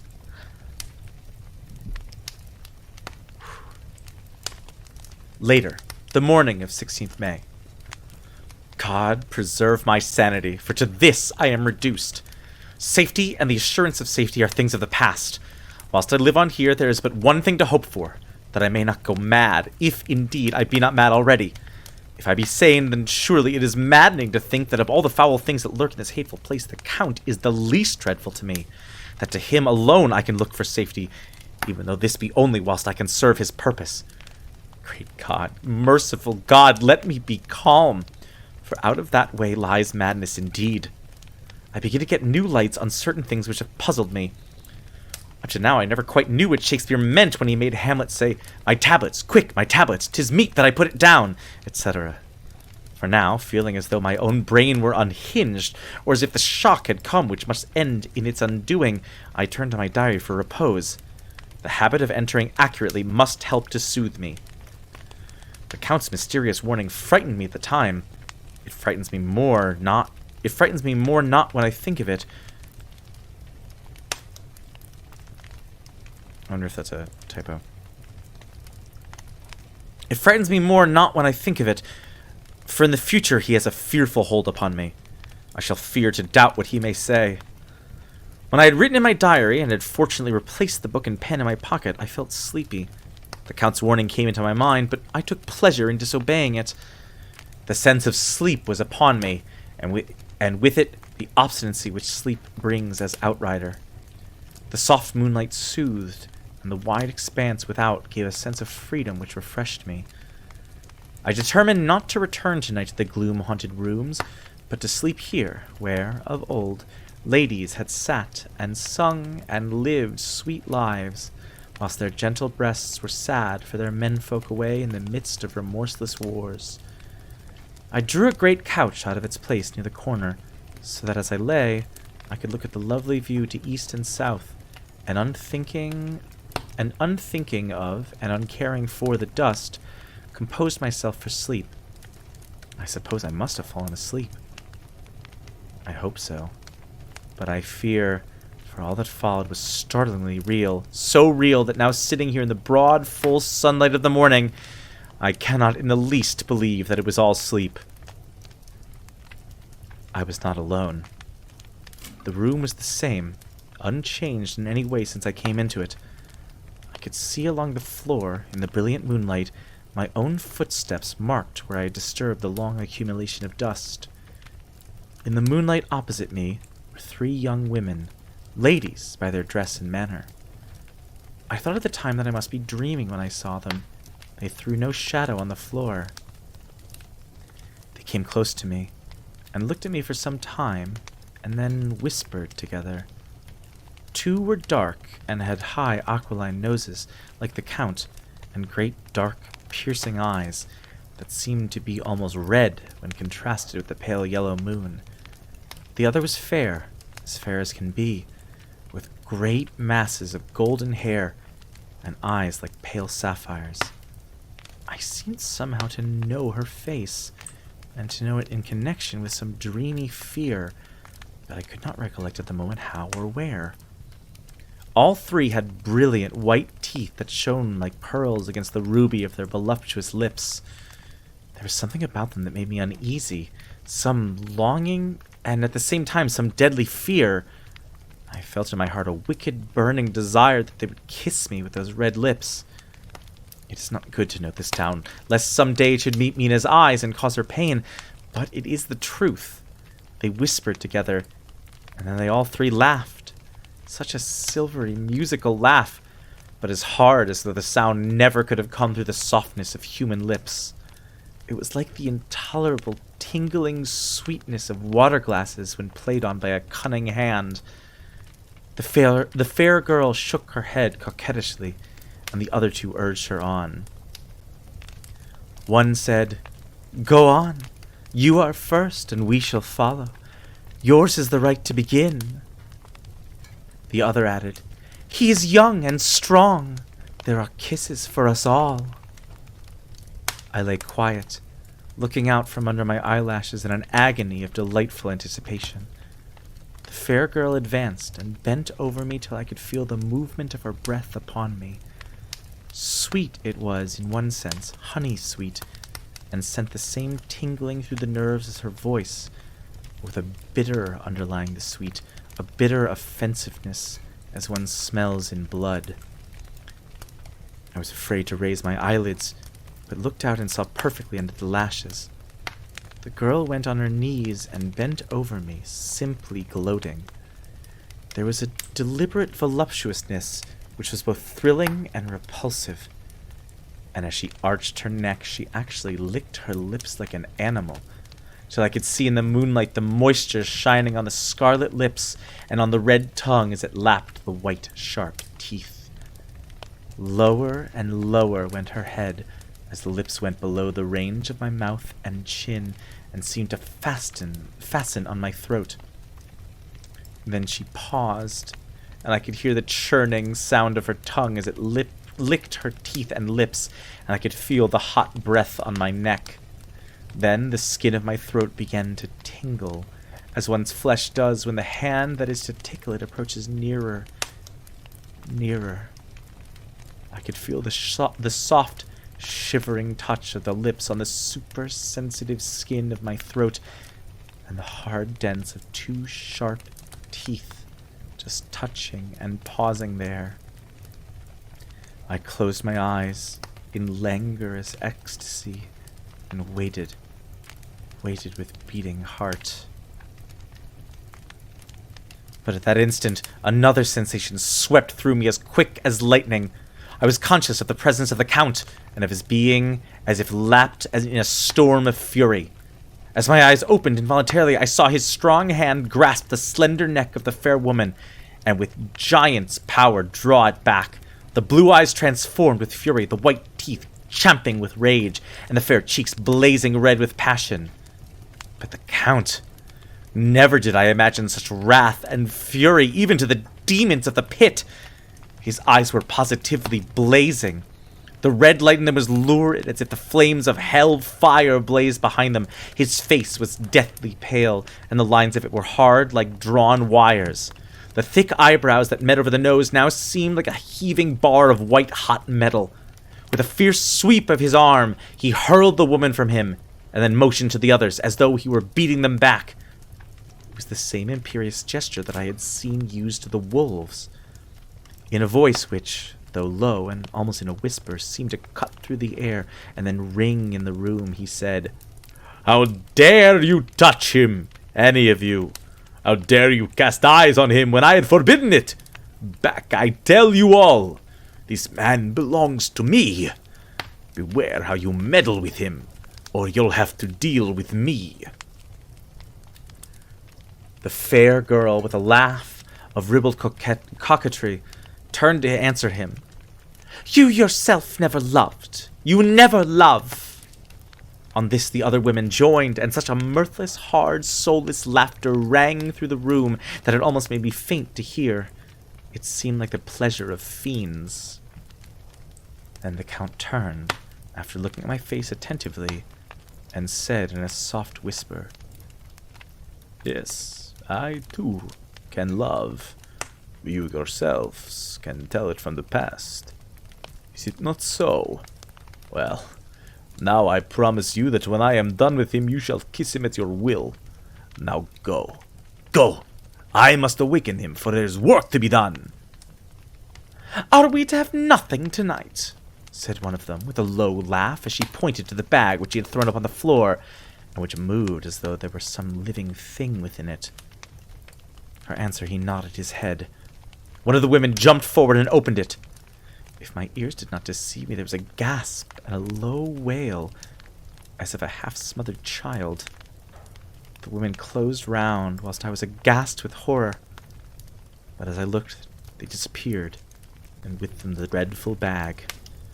There was no door near them, and they could not have passed me without my noticing.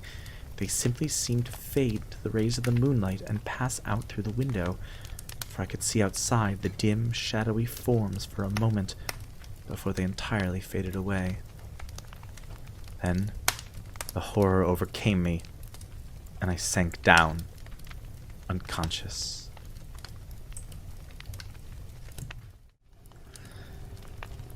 Chapter 4. Jonathan Harker's Journal continued. I awoke in my own bed. If it be that I had not dreamt, the Count must have carried me here. I tried to satisfy myself on the subject, but could not arrive at any unquestionable result. To be sure, there were certain small evidences, such as that my clothes were folded and laid by in a manner which was not in my habit. My watch was still unwound, and I am rigorously accustomed to wind it the last thing before going to bed, and many such details. But these things are no proof, for they may have been evidences that my mind was not as usual, and for some cause or another I had certainly been much upset. I must watch for proof. Of one thing I am glad. If it was that the Count carried me here and undressed me, he must have been hurried in his task, for my pockets are intact. I am sure this diary would have been a mystery to him which he would not have brooked. He would have taken or destroyed it. As I look round this room, although it has been to me so full of fear, it is now a sort of sanctuary, for nothing can be more dreadful than those awful women who are, waiting to suck my blood. 18th May. I have been down to look at that room again in the daylight, for I must know the truth. When I got to the doorway at the top of the stairs, I found it closed. It had been so forcibly driven against the jamb that part of the woodwork was splintered. I could see that the bolt of the lock had not been shot, but the door is fastened from the inside. I fear it was no dream, and must act on this surmise. 19th May. I am surely in the toils. Last night the Count asked me in the suavest tones to write 3 letters, one saying that my work here was nearly done, and that I should start for home within a few days, another that I was starting on the next morning from the time of the letter, and the third that I had left the castle and arrived at Bistritz. I would fain have rebelled, but felt that in the present state of things it would be madness to quarrel openly with the Count whilst I am so absolutely in his power, and to refuse would be to excite his suspicion and to arouse his anger. He knows that I know too much, and that I must not live lest I be dangerous to him.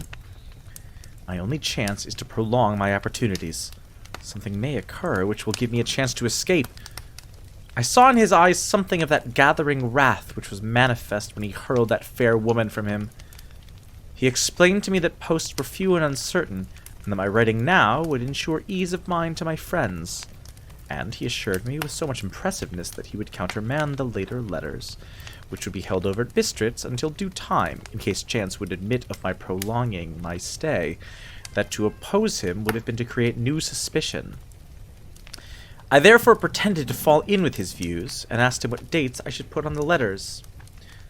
He calculated a minute, and then said, "The first should be June 12, the second June 19, and the third June 29. I know now the span of my life. God help me. 28th May. There is a chance of escape, or at any rate of being able to send word home. A band of Sigini have come to the castle and are encamped in the courtyard. These are gypsies. I have notes of them in my book. They are peculiar to this part of the world, though allied to the ordinary gypsies all the world over. There are thousands of them in Hungary and Transylvania, who are almost outside all law. They attach themselves as a rule to some great noble or boyar, and call themselves by his name. They are fearless and without religion, save superstition, and they talk only their own varieties of the Romani tongue. I shall write some letters home, and shall try to get them to have them posted. I have already spoken to them through my window to begin acquaintanceship. They took their hats off and made obeisance and many signs, which, however, I could not understand any more than I could their spoken language. I have written the letters. Mina's is in shorthand, and I simply asked Mr. Hawkins to communicate with her. To her I have explained my situation, but without the horrors which I may only surmise. It would shock and frighten her to death were to expose my heart to her. Should the letters not carry, then the Count shall not yet know my secret or the extent of my knowledge. I have given the letters. I threw them through the bars of my window with a gold piece, and made what signs I could to have them posted. The man who took them pressed them to his heart and bowed, and then put them in his cap. I could do no more. I stole back to the study and began to read. As the Count did not come in, I have written here. The Count has come. He sat down beside me, and said in his smoothest voice as he opened the 2 letters, "The Signy has given me these, of which, though I know not whence they come, I shall of course take care. See!" He must have looked at it. "One is from you, and to my friend Peter Hawkins. The other..." Here he caught sight of the strange symbols as he opened the envelope, and a dark look came into his face, and his eyes blazed wickedly. The other is a vile thing, an outrage upon friendship and hospitality. It is not signed. Well, so it cannot matter to us. And he calmly held letter and envelope in the flame of the lamp till they were consumed. Then he went on. The letter to Hawkins, that I shall, of course, send on, since it is yours. Letter to Hawkins, that I shall, of course, send on, since it is yours. Can you tell I'm very annoying about scansion? Your letters are sacred to me. Your pardon, my friend, that unknowingly I did break the seal. Will you not cover it again? He held out the letter to me, and with a courteous bow handed me a clean envelope. I could only redirect it and hand it to him in silence. When he went out of the room, I could hear the key turn softly. A minute later, I went over and tried it, and the door was locked. When, an hour or two after, the Count came quietly into the room, his coming awakened me, for I had gone to sleep on the sofa. He was very courteous and very cheery in his manner, and seeing that I had been sleeping, he said, So, my friend, you are tired. Get to bed. There is the surest rest. I may not have the pleasure of talk tonight, since there are many labors to me. But you will sleep, I pray. I passed to my room and went to bed, and strange to say, slept without dreaming. Despair has its own calms. This morning when I woke, I thought I'd provide myself with some papers and envelopes for my bag, and keep them in my pocket, so that I might write in case I should get an opportunity. But again, a surprise! Again, a shock! Every scrap of paper was gone, and with it all my notes, my memoranda, relating to railways and travel, my letter of credit, in fact, all that might be useful to me were I once outside the castle. I sat and pondered a while, then some thought occurred to me, and I made search of my portmanteau and in the wardrobe where I had placed my clothes. The suit in which I had traveled was gone, and also my overcoat and rug. I could find no trace of them anywhere. This looked like some new scheme of villainy. 17th June. This morning, as I was sitting on the edge of my bed, cudgeling my brains, I heard without a crackling of whips and pounding and scraping of horses' feet up the rocky path beyond the courtyard.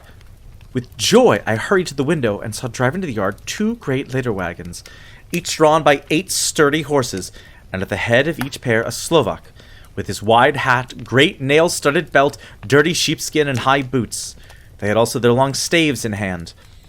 I ran to the door, intending to descend and try and join them through the main hall, as I thought that way might be open for them.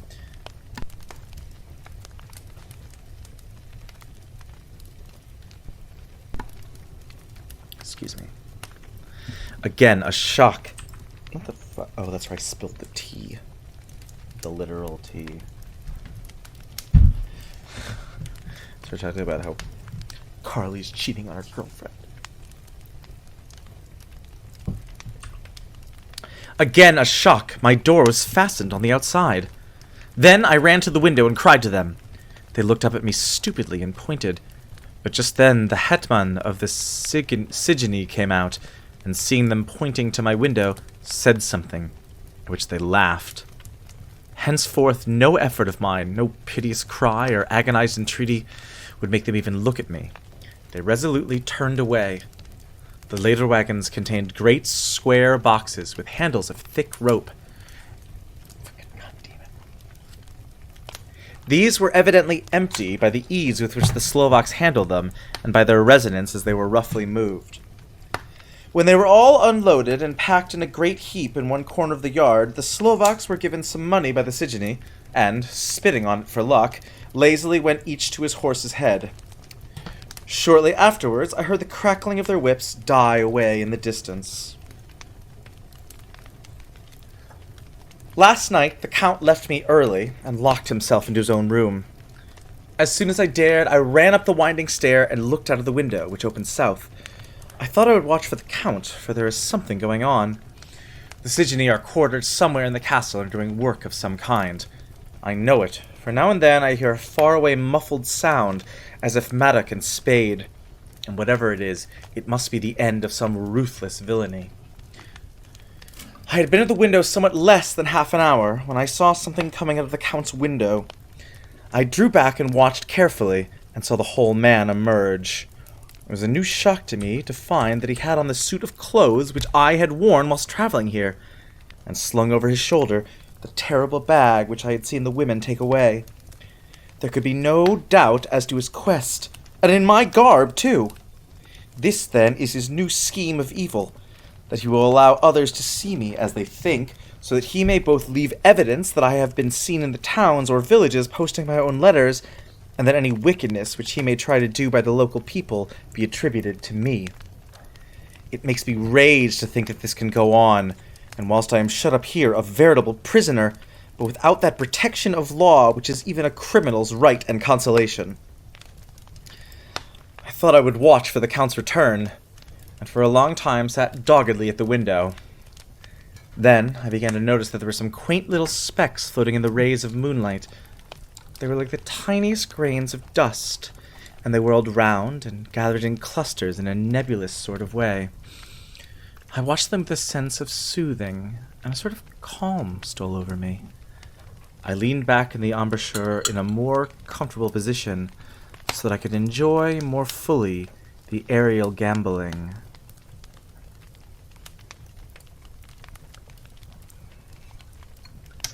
Something made me start up, a low, piteous howling of dogs somewhere far below in the valley, which was hidden from my sight.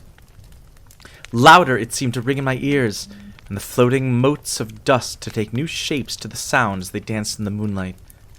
I felt myself struggling to awake to some call of my instincts. Nay, my very soul was struggling, and my half-remembered sensibilities were striving to answer the call. I was becoming hypnotized. Quicker and quicker danced the dust. The moonbeams seemed to quiver as they went by me into the mass of gloom beyond. More and more they gathered till they seemed to take dim, phantom shapes. And then I started, broad awake and in full possession of my senses, and ran screaming from the place. The phantom shapes which were becoming gradually materialized from the moonbeams were those three ghostly women to whom I was doomed. I fled, and felt somewhat safer in my own room, where there was no moonlight, and where the lamp was burning brightly.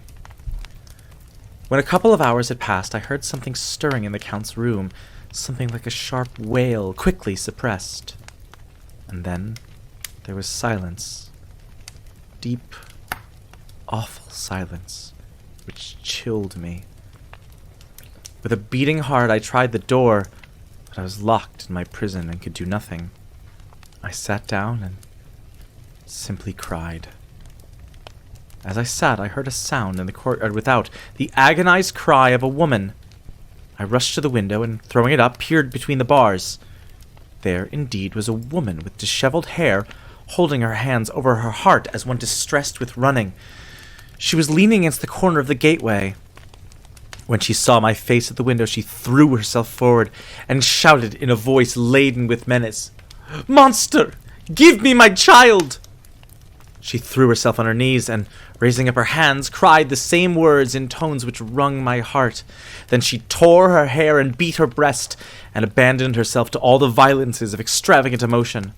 Finally she threw herself forward, and though I could not see her, I could hear the beating of her naked hands against the door. Somewhere high overhead, probably on the tower, I heard the voice of the Count calling in his harsh, metallic whisper. His call seemed to be answered from far and wide by the howling of wolves. Before many minutes had passed, a pack of them poured, like a pent-up dam when liberated, through the wide entrance into the courtyard. There was no cry from the woman, and the howling of the wolves was but short.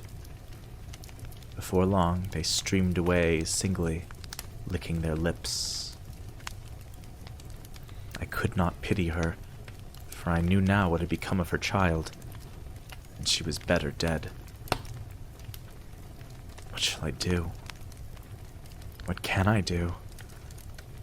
How can I escape from this dreadful thing of night, gloom, and fear? 25th June. No man knows till he has suffered from the night How sweet and dear to his heart and eye the morning can be. When the sun grew so high this morning that it struck the top of the great gateway opposite my window, the high spot which it had touched seemed to me as if the dove from the ark had lighted there. My fear fell from me as if it had been a vaporous garment which dissolved in the warmth. I must take action of some sort whilst the courage of the day is upon me. Last night one of my post-dated letters went to post, the first of that fatal series which is to blot out the very traces of my existence from the earth. Let me not think of it. Action! It has always been at night time that I have been molested or threatened, or in some way in danger or in fear. I have not yet seen the Count in the daylight. Can it be that he sleeps when others wake, that he may be awake whilst they sleep? If only I could get into his room. But there is no possible way. The door is always locked, no way for me. Yes, there is a way, if one dares to take it. Where his body has gone, why may not another body go? I have seen him myself crawl from his window. Why should I not imitate him and go in by his window? The chances are desperate, but my need is more desperate still. I shall risk it. At the worst, it can only be death, and a man's death is not a calf's, and the dreaded hereafter may still be open to me. God help me in my task. Goodbye, Mina, if I fail. Goodbye, my faithful friend and second father. Goodbye, all, and last of all, Mina. Same day, later. I have made the effort. God helping me, I have come back safely to this room. I must put down every detail in order. I went, whilst my courage was fresh, straight to the window on the south side, and at once got outside on this side. The stones are big and roughly cut, and the mortar has by process of time been washed away between them. I took off my boots and ventured out on the desperate way. I looked down once, so as to make sure that a sudden glimpse of the awful depth would not overcome me, but after that kept my eyes away from it. I know pretty well the direction and distance of the Count's window, and made for it as well as I could, having regard to the opportunities available. I did not feel dizzy. I suppose I was too excited, and at the time seemed ridiculously short till I found myself standing on the windowsill and trying to raise up the sash. I was filled with agitation, however, when I bent down and slid feet foremost in through the window. Then I looked around for the Count, but with surprise and gladness made a discovery. The room was empty. It was barely furnished with odd things which seemed to have never been used. The furniture was something the same style as that in the south rooms, and was covered with dust. I looked for the key, but it was not in the lock, and I could not find it anywhere. The only thing I found was a great heap of gold in one corner, gold of all kinds, Roman and British, and Austrian, Hungarian, and Greek and Turkish money, covered with a film of dust, as though it had lain long in the ground. None of it that I noticed was less than 300 years old. There were also chains and ornaments, some jeweled, but all of them old and stained. At one corner of the room was a heavy door. I tried it, for since I could not find the key of the room or the key of the outer door, which was the main object of my search, I must make further examination, or all my efforts would be in vain. It was open, and led through a stone passage to a circular stairway, which went steeply down. I descended, minding carefully where I went, for the stairs were dark, being lit only by loopholes in the heavy masonry. At the bottom there was a dark, tunnel-like passage, through which came a deathly, sickly odor, the odor of old earth newly turned. As I went through the passage, the smell grew closer and heavier. At last I pulled open a heavy door which stood ajar, and found myself in an old ruined chapel, which had evidently been used as a graveyard. The roof was broken, and in two places were steps leading to vaults, but the ground had recently been dug over, and the earth placed in great wooden boxes, manifestly those which had been brought by the Slovaks. There was nobody about, and I made a search over every inch of the ground so as not to lose a chance. I went down even into the vaults where the dim light struggled, although to do so was a dread to my very soul. Into two of these I went, but saw nothing except fragments of old coffins and piles of dust. In the third, however, I made a discovery. There, In one of the great boxes, of which there were 50 in all, on a pile of newly dug earth, lay the Count.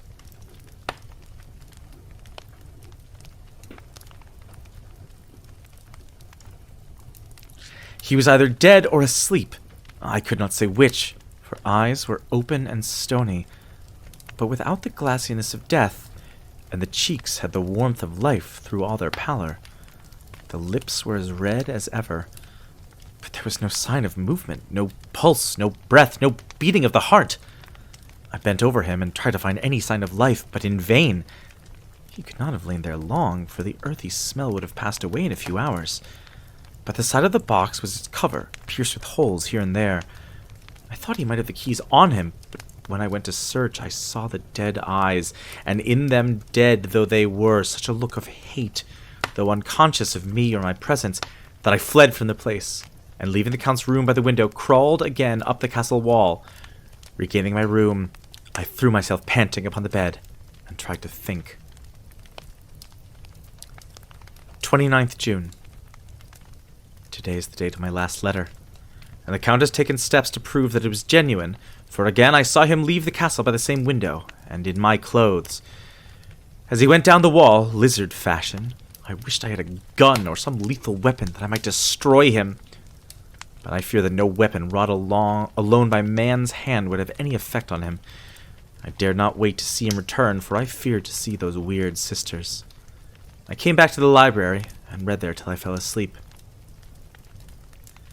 I was awakened by the Count, who looked at me as grimly as a man could look as he said, "Tomorrow, my friend, we must part. You return to your beautiful England, I to some work which may have such an end that we may never meet. Your letter home has been dispatched. Tomorrow I shall not be here, but all shall be ready for your journey. In the morning come the Sijini, who have some labors of their own here, and also come some Slovaks. When they have gone, my carriage shall come for you, and shall bear you to the Borgo Pass to meet the diligence from Bukovina to Bistritz. But I am in hopes that I shall see more of you at Castle Dracula." I suspected him, and determined to test his sincerity. Sincerity! It seems like a profanation of the word to write it in connection with such a monster, so I asked him point blank, "Why may I not go tonight?" "Because, dear sir, my coachman horses are away on the mission." "But I would walk with pleasure. I want to get away at once." He smiled, such a smooth, soft, diabolical smile that I knew there was some trick behind his smoothness. He said, "And your baggage?" "I do not care about it. I can send for it some other time." The Count stood up and said, with a sweet courtesy which made me rub my eyes, it seemed so real, "You English have a saying which is close to my heart, for its spirit is that which rules our boyars. Welcome the coming, speed the parting guest. Come with me, my dear young friend. Not an hour shall you wait in my house against your will, though sad am I at your going, and that you so suddenly desire it. Come!" With a stately gravity, he, with the lamp, preceded me down the stairs and along the hall. Suddenly he stopped. "Hark!" Close at hand came the howling of many wolves. It was almost as if the sound sprang up at the rising of his hand, just as the music of a great orchestra seems to leap under the baton of the conductor. After a pause of a moment, he proceeded, in his stately way, to the door, drew back the ponderous bolts, unhooked the heavy chains, and began to draw it open. To my intense astonishment, I saw that it was unlocked. Suspiciously, I looked all round, but could see no key of any kind. As the door began to open, the howling of the wolves without grew louder and angrier. Their red jaws with champing teeth, and their blunt-clawed feet as they leaped, came in through the opening door. I knew then that to struggle at the moment against the Count was useless. With such allies as these at his command, I could do nothing. But still the door continued slowly to open, and only the Count's body stood in the gap. Suddenly it struck me that this might be the moment and means of my doom. I was to be given to the wolves. And at my own instigation, There was a diabolical wickedness in the idea, great enough for the Count, and as the last chance, I cried out, "Shut the door! I shall wait till morning!" And I covered my face with my hands to hide my tears of bitter disappointment.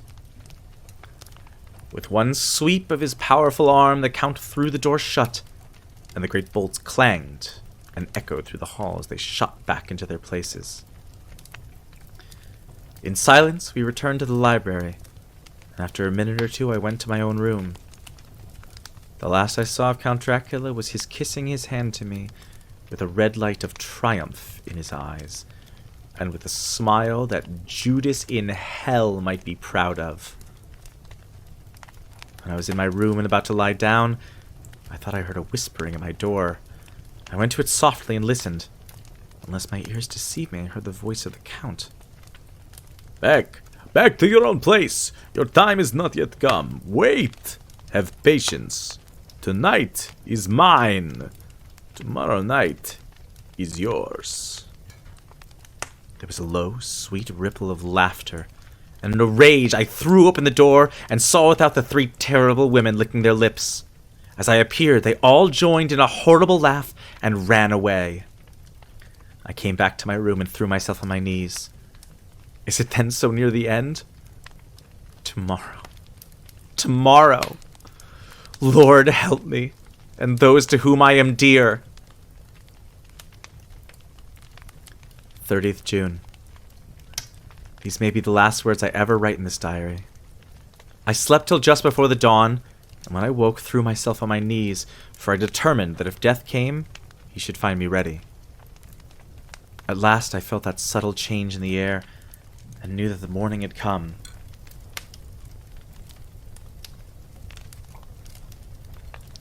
Then came the welcome cockcrow, and I felt that I was safe.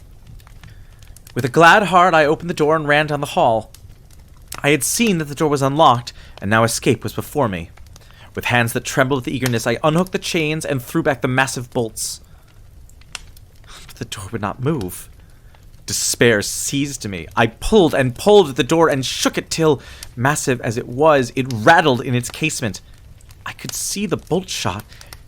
It had been locked after I left the Count.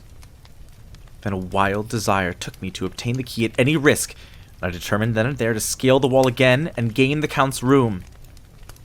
He might kill me, but death now seemed the happier choice of evils. Without a pause, I rushed up to the east window and scrambled down the wall, as before, into the Count's room. It was empty, but that was as I expected. I could not see a key anywhere, but the heap of gold remained. I went through the door in the corner and down the winding stair and along the dark passage to the old chapel. I knew now well enough where to find the monster I sought.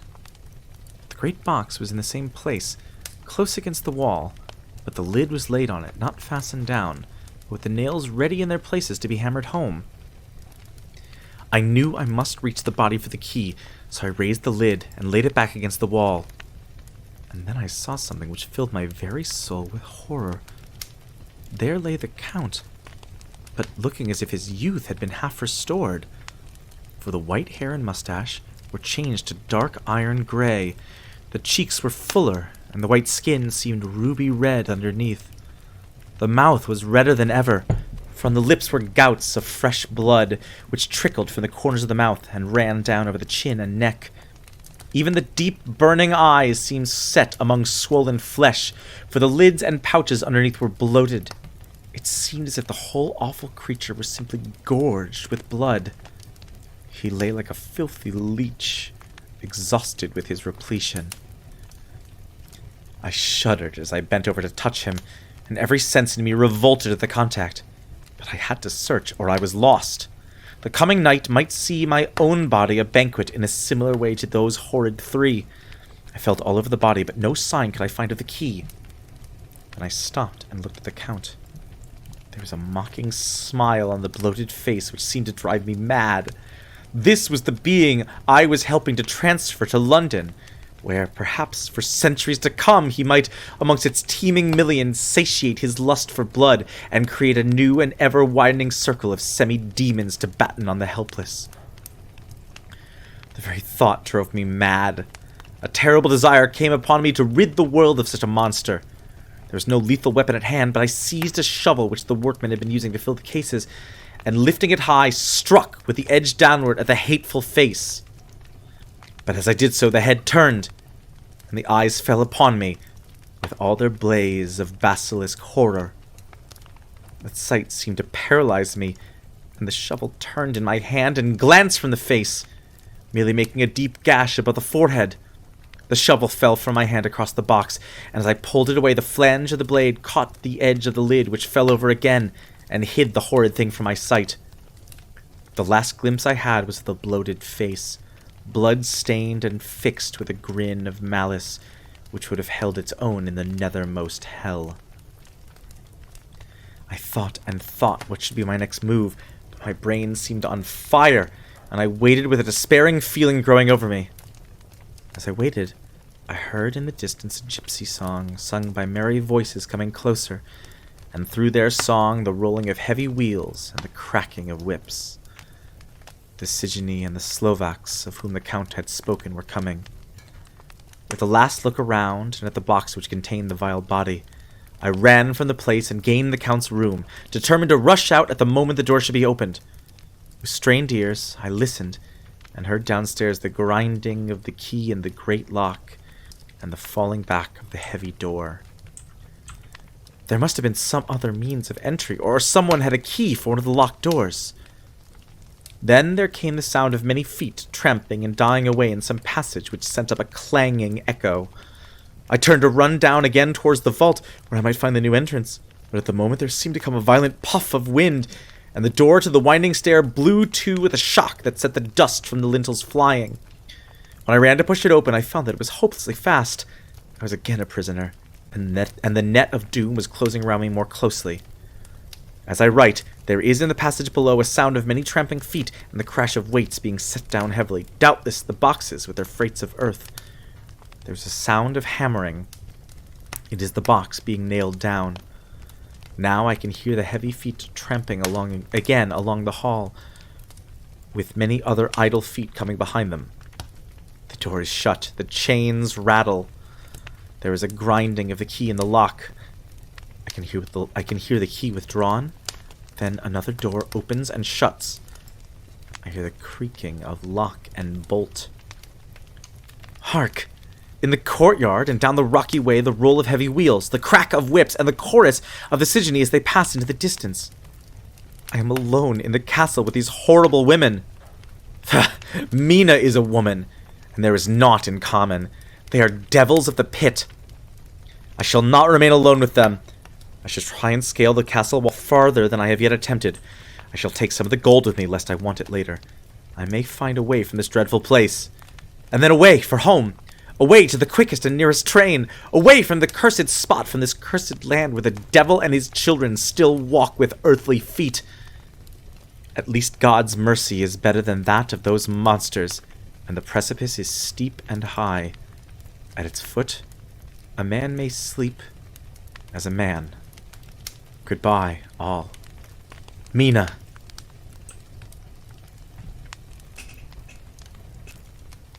Chapter 5. Letter from Miss Mina Murray to Miss Lucy Westenra. 9th May.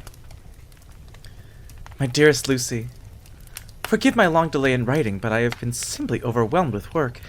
The life of an assistant schoolmistress is sometimes trying. I am longing to be with you and by the sea, where we can talk together freely and build our castles in the air. I've been working very hard lately, because I want to keep up with Jonathan's studies, and I have been practicing shorthand very assiduously. When we are married, I shall be able to be useful to Jonathan, and if I can stenograph well enough, I can take down what he wants to say in this way and write it out for him on the typewriter, at which I am also practicing very hard. He and I sometimes write letters in shorthand, and he's keeping a stenographic journal of his travels abroad. When I am with you, I shall keep a diary in the same way. I don't mean one of those 2 pages to the week with Sunday squeeze in a corner diaries, but a sort of journal which I can write in whenever I feel inclined. I do not suppose there'll be much of interest to other people, but it's not intended for them. I may show it to Jonathan some day if there's anything in it worth sharing, but it really is an exercise book. I shall try to do what I see lady journalists do. interviewing and writing descriptions and trying to remember conversations. I am told that, with a little practice, one can remember all that goes on or that one hears said during a day. However, we shall see. I will tell you of my little plans when we meet. I've just had a few hurried lines from Jonathan from Transylvania. He is well and will be returning in about a week. I am longing to hear all his news. It must be nice to see strange countries. I wonder if Jonathan and I, shall ever see them together. There is the 10 o'clock bell ringing. Goodbye. Your loving, Mina. Tell me all the news when you write. You've not told me anything for a long time. I hear rumors, and especially of a tall, handsome, curly-haired man. 3 question marks at the end of that. I'm so into this. Letter, Lucy Westenra to Mina Murray, 17 Chatham Street, Wednesday. My dearest Mina, I must say you tax me very unfairly with being a bad correspondent. I wrote you twice since we parted, and your last letter was only your second. Besides, I have nothing to tell you. There's really nothing to interest you. Town is very pleasant just now. We go a great deal to picture galleries, and for walks and rides in the park. As to the tall, curly-haired man, I suppose it was the one who was with me at the last pop. Someone has evidently been telling tales. That was Mr. Holmwood. He often comes to see us, and he and Mama get on very well together. They have so many things to talk about in common. We met some time ago a man that would just do for you if you were not already engaged to Jonathan. He is an excellent parti, being handsome, well-off, and of good birth. He is a doctor, and really clever. Just fancy. He's only 29, and he has an immense lunatic asylum all under his own care. Mr. Holmwood introduced him to me, and he called here to see us, and often comes now. I think he's one of the most resolute men I ever saw, and yet the most calm. He seems absolutely imperturbable. I could fancy what a wonderful power he must have over his patients. He has a curious habit of looking one straight in the face, as if trying to read one's thoughts. He tries this on very much with me, but I flatter myself he's got a tough nut to crack. I know that from my glass. Do you ever try to read your own face? I do, and I can tell you it is not a bad study, and gives you more trouble than you can well fancy if you've never tried it. He says that I afford him a curious psychological study, and I humbly think I do. I do not, as you know, take sufficient interest in dress to be able to describe the new fashions. Dress is a bore. That is slang again, but never mind. Arthur says that every day. There, it is all out, Mina. We have told all our secrets to each other since we are children. We have slept together and eaten together, and laughed and cried together. And now, though I have spoken, I would like to speak more. Oh, Mina, couldn't you guess? I love him. I'm blushing as I write, for although I think he loves me, he has not told me so in words. Oh, Mina, I love him. I love him! There. That does me good. I wish I were with you, dear, sitting by the fire, undressing, as we used to sit, and I would try to tell you what I feel. I do not know how I am writing this even to you. I am afraid to stop, or I should tear up the letter, and I don't want to stop, for I do so want to tell you all. Let me hear from you at once, and tell me all that you think about it. Mina, pray for my happiness. Lucy. P.S. I need not tell you this is a secret. Good night again. L. Letter, Lucy Westenra to Mina Murray, 24th May. My dearest Mina, thanks and thanks and thanks again for your sweet letter. It was so nice to be able to tell you and to have your sympathy. My dear, it never rains but it pours. How true the old proverbs are. Here am I, who shall be 20 in September, and yet I never had a proposal till today. Not a real proposal. And today I had 3! Alright, Lucy, settle down. Just fancy! 3 proposals in one day. Isn't it awful? I feel sorry, really and truly sorry, for 2 of the poor fellows. Oh, Mina, I am so happy that I don't know what to do with myself. And 3 proposals? But for goodness' sake, don't tell any of the girls I would be getting all sorts of extravagant ideas and imagining themselves injured and slightest if in their very first day at home they did not get 6 at least. Some girls are so vain. You and I, Mina dear, who are engaged, and are going to settle down soon soberly into old married women, can despise vanity. Well, I must tell you about the three, but you must keep it a secret, dear, from everyone, except, of course, Jonathan. You will tell him, because I would if I were in your place, certainly tell Arthur. A woman ought to tell her husband everything. Don't you think so, dear? And I must be fair. Men like women, certainly their wives, to be quite as fair as they are. And women, I am afraid, are not always quite as fair as they should be. Well, my dear, number 1 came just before lunch. I told you of him, Dr. John Seward, the lunatic asylum man, with the strong jaw and the good forehead. He was very cool outwardly, but was nervous all the same. He had evidently been schooling himself as to all sorts of little things, and remembered them, but he almost managed to sit down on his silk hat, which men don't generally do when they are cool. And then, when he wanted to appear at ease, he kept playing with a lancet in a way that made me nearly scream. He spoke to me, Mina, very straightforwardly. He told me how dear I was to him, though he had known me so little, and what his life would be with me to help and cheer him. He was going to tell me how unhappy he would be if I did not care for him, but when he saw me cry, he said he was a brute and would not add to my present trouble. Then he broke off and asked if I could love him in time, and when I shook my head, his hands trembled, and then with some hesitation he asked me if I cared already for anyone else. He put it very nicely, saying that he did not want to wring my confidence from me, but only to know, because if a woman's heart was free, a man might have hope. And then, Mina, I felt sort of a duty to tell him that there was someone. I only told him that much, and then he stood up, and he looked very strong and very grave, as he took both my hands in his and said he hoped I would be happy, and that if I ever wanted a friend, I must count him one of my best. Oh, Mina dear, I can't help crying, and you must excuse this letter being all blotted.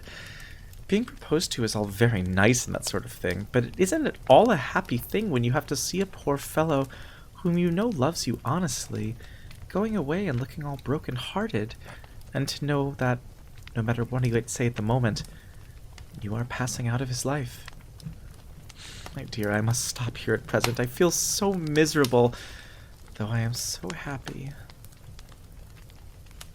Evening. Arthur is just gone, and I feel in better spirits than when I left off, so I can go on telling you about the day. Well, my dear, number 2 came after lunch. He's such a nice fellow, an American from Texas. And he looks so young and fresh that it seems almost impossible that he has been to so many places and has such adventures. I sympathize.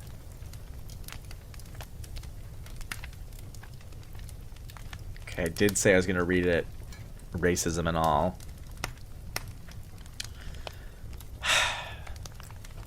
I sympathize with poor Desdemona when she has had such a stream poured in her ear, even by a black man. I suppose that we women are such cowards that we will think a man will save us from fears, and we marry him. I know now what I would do if I were a man and wanted to make a girl love me. No, I don't. For there was Mr. Morris telling us his stories, and Arthur never told any. And yet... My dear, I am somewhat previous. Mr. Quincy P. Morris found me alone. It seems that a man always does find a girl alone. No, he doesn't, for Arthur tried twice to make a chance, and I, helping him all I could. I am not ashamed to say it now. I must tell you beforehand that Mr. Morris doesn't always speak slang. That is to say, he never does so to strangers or before them, for he really is well educated and has exquisite manners. But he found out that it amused me to hear him talk American slang, and whenever I was present, and there was no one to be shocked, he said such funny things. I am afraid, my dear, he has to invent it all, for it fits exactly into whatever else he has to say. But this is a way slang has. I do not know myself if I shall ever speak slang. I do not know if Arthur likes it, as I have never heard him use any as yet.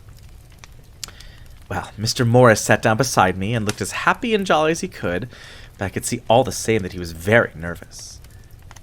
He took my hand in his and said ever so sweetly, Miss Lucy, I know I ain't good enough to regulate the fixing of your little shoes, but I guess if you wait till you find a man that is, you will go. But I guess if you wait till you find a man that is, you will go join them 7 young women with the lamps when you quit. Won't you just hitch up alongside of me and let us go down the long road together, driving in double harness? Oh, he did look so good-humored and so jolly that it didn't seem half so hard to refuse him as it did poor Dr. Seward. So I said, as lightly as I could, that I did not know anything of hitching, and that I wasn't broken to harness at all yet. That's hot. I don't care who you are, that's hot. Then he said that he had spoken in a light manner, and he hoped that if he had made a mistake in doing so, on so grave, so momentous an occasion for him, I would forgive him. He really did look serious when he was saying it, and I couldn't help feeling a sort of exultation that he was number 2 in one day. And then, my dear, before I could say a word, he began pouring out a perfect torrent of lovemaking, laying his very heart and soul at my feet. He looked so earnest over it that I shall never again think that a man must be playful always, and never earnest, because he is merry at times. I suppose he saw something in my face which checked him, for he suddenly stopped, and said with a sort of manly fervor that I could have loved him for if I had been free. Lucy, you're an honest-hearted girl, I know. I should not be here speaking to you as I am now if I did not believe your clean grit right through the very depths of your soul. Tell me, like one good fellow to another, is there anyone else you care for? And if there is, I'll never trouble you a hair's breadth again, but will be, if you'll let me, a very faithful friend. My dear Mina, why are men so noble when we women are so little worthy of them? Here I was almost making fun of this great-hearted, true gentleman. I burst into tears, I am afraid, my dear. I burst into tears. I am afraid, my dear, you will think this a very sloppy letter in more ways than one. And I really felt very badly. Why can't they let a girl marry 3 men? Or as many as want her, and save all this trouble? This is heresy, and I must not say it. I'm glad to say that, though I was crying, I was able to look into Mr. Morris's brave eyes, and I told him out straight. Yes, there is someone I love, though he has not told me yet that he even loves me. I was right to speak to him so frankly, for quite a light came into his face, and he put out both his hands and took mine. I think I put them into his, and said in a hearty way, "That's my brave girl. It's better worth being late for a chance. It's better worth being late for a chance of winning you than being in time for any other girl in the world. Don't cry, my dear. If it's for me, I'm a hard nut to crack, and I take it standing up. If that other fellow doesn't know his happiness, well, he better look for it soon, or he'll have to deal with me. Little girl, your honesty and pluck have made me a friend. That's rarer than a lover. It's more selfish, anyhow. My dear, I'm gonna have a pretty lonely walk between this and Kingdom Come. Won't you give me one kiss? It'll be something to keep off the darkness now and then. You can, you know, if you like, for that other good fellow, or... You can, you know, if you like, for that other good fellow, or you could not love him, hasn't spoken yet." That quite won me, Mina, for it was brave and sweet of him, and noble, too, to a rival, wasn't it? And he's so sad. So I leant over and kissed him. He stood up with my 2 hands in his, and as he looked down into my face, I am afraid I was blushing very much, he said, "Little girl, I hold your hand, and you kiss me. And if these things don't make us friends, nothing ever will. Thank you for your sweet honesty to me, and goodbye." He wrung my hand, and taking up his hat, went straight out of the room without looking back, without a tear or a quiver or a pause. I am crying like a baby. Ugh, why must a man like that be made unhappy, when there are lots of girls about who would worship the very ground he trod on? I know I would if I were free. Only, I don't want to be free. My dear, this quite upset me, and I feel I cannot write of happiness just at once, after telling you of it, and I don't wish to tell of the number 3 until it can be all happy. Ever your loving, Lucy. P.S. Oh, about number 3, I needn't tell you of number 3, need I? Besides, I was also confused. It seemed only a moment from his coming to the room till both his arms were round me and he was kissing me. I'm very, very happy, and I don't know what I have done to deserve it. I must only try in the future to show that I am not ungrateful to God for all his goodness to me in sending to me such a lover, such a husband, and such a friend. Goodbye. Oh my God. Dr. Seward's diary, kept in phonograph.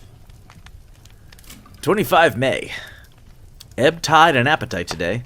Cannot eat, cannot rest, so diary instead. Since my rebuff of yesterday, I have a sort of empty feeling. Nothing in the world seems of sufficient importance to be worth the doing. As I knew that the only cure for this sort of thing was work, I went amongst the patients. I picked one out who has afforded me a study of much interest. He is so quaint that I am determined to understand him as well as I can. Today, I seem to get nearer than ever before to the heart of the mystery. I questioned him more fully than I had ever done, with a view to making myself master of the facts of his hallucination. In my manner of doing it, there was, I now see, something of cruelty. I seemed to wish to keep him to the point of his madness, a thing which I avoid with the patients as I would the mouth of hell. Mem, under what circumstances would I not avoid the pit of hell? That's amazing. Omnia Rome venalia sunt. Hell has its price. If there be anything behind this instinct, it will be valuable to trace it afterwards accurately. So I had better commence to do so. Therefore, R.M. Renfield, Ding, ding, ding. R.M. Renfield, age 59. Sanguine temperament, great physical strength, morbidly excitable, periods of gloom, ending in some fixed idea which I cannot make out. I presume that the sanguine temperament itself and the disturbing influence end in a mentally accomplished finish. A possibly dangerous man, probably dangerous if unselfish. In selfish men, caution is as secure an armor for their foes as for themselves.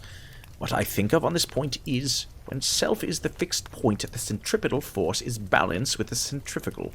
When duty, a cause, etc. is the fixed point, the latter force is paramount, and only accident or a series of accidents can balance it. Letter, Quincy P. Morris to Honorable Arthur Holmwood, 25 May. My dear Art, we told yarns by the campfire in the prairies, and dressed one another's wounds after drying a landing at the Marquesas, and drunk healths on the shores of Titicaca. There are more yarns to be told, another wounds to be healed, and another health to be drunk. Won't you let this be my campfire tomorrow night?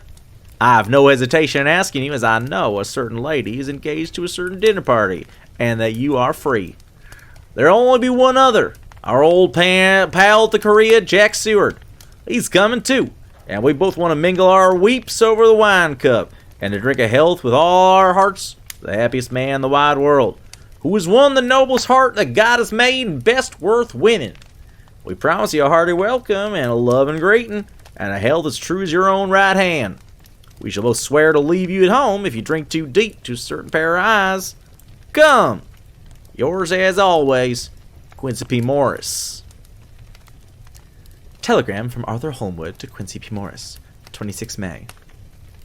Count me in every time. I bear messages which will make both your ears tingle. Art.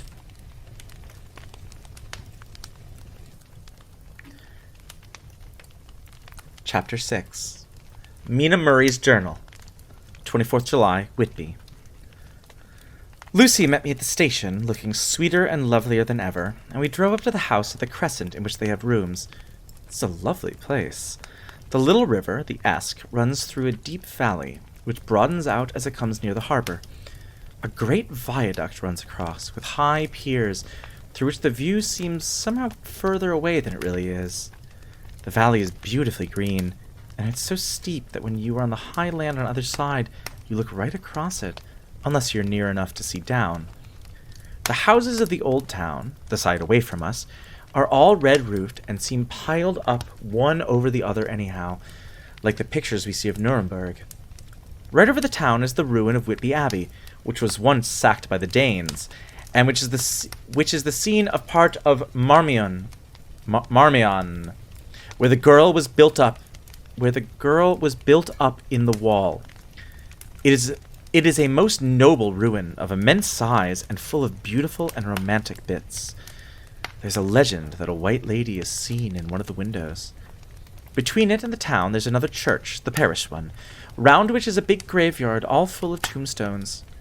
This is, to my mind, the nicest spot in Whitby, for it lies right over the town, and has a full view of the harbour and all up the bay to where the headland called Kettleness stretches out to the sea. It descends so steeply over the harbour that part of the bank has fallen away, and some of the graves have been destroyed. In one place, part of the stonework of the graves stretches out over the sandy pathway far below. There are walks, with seats beside them, through the churchyard, and people go and sit there all day long looking at the beautiful view and enjoying the breeze.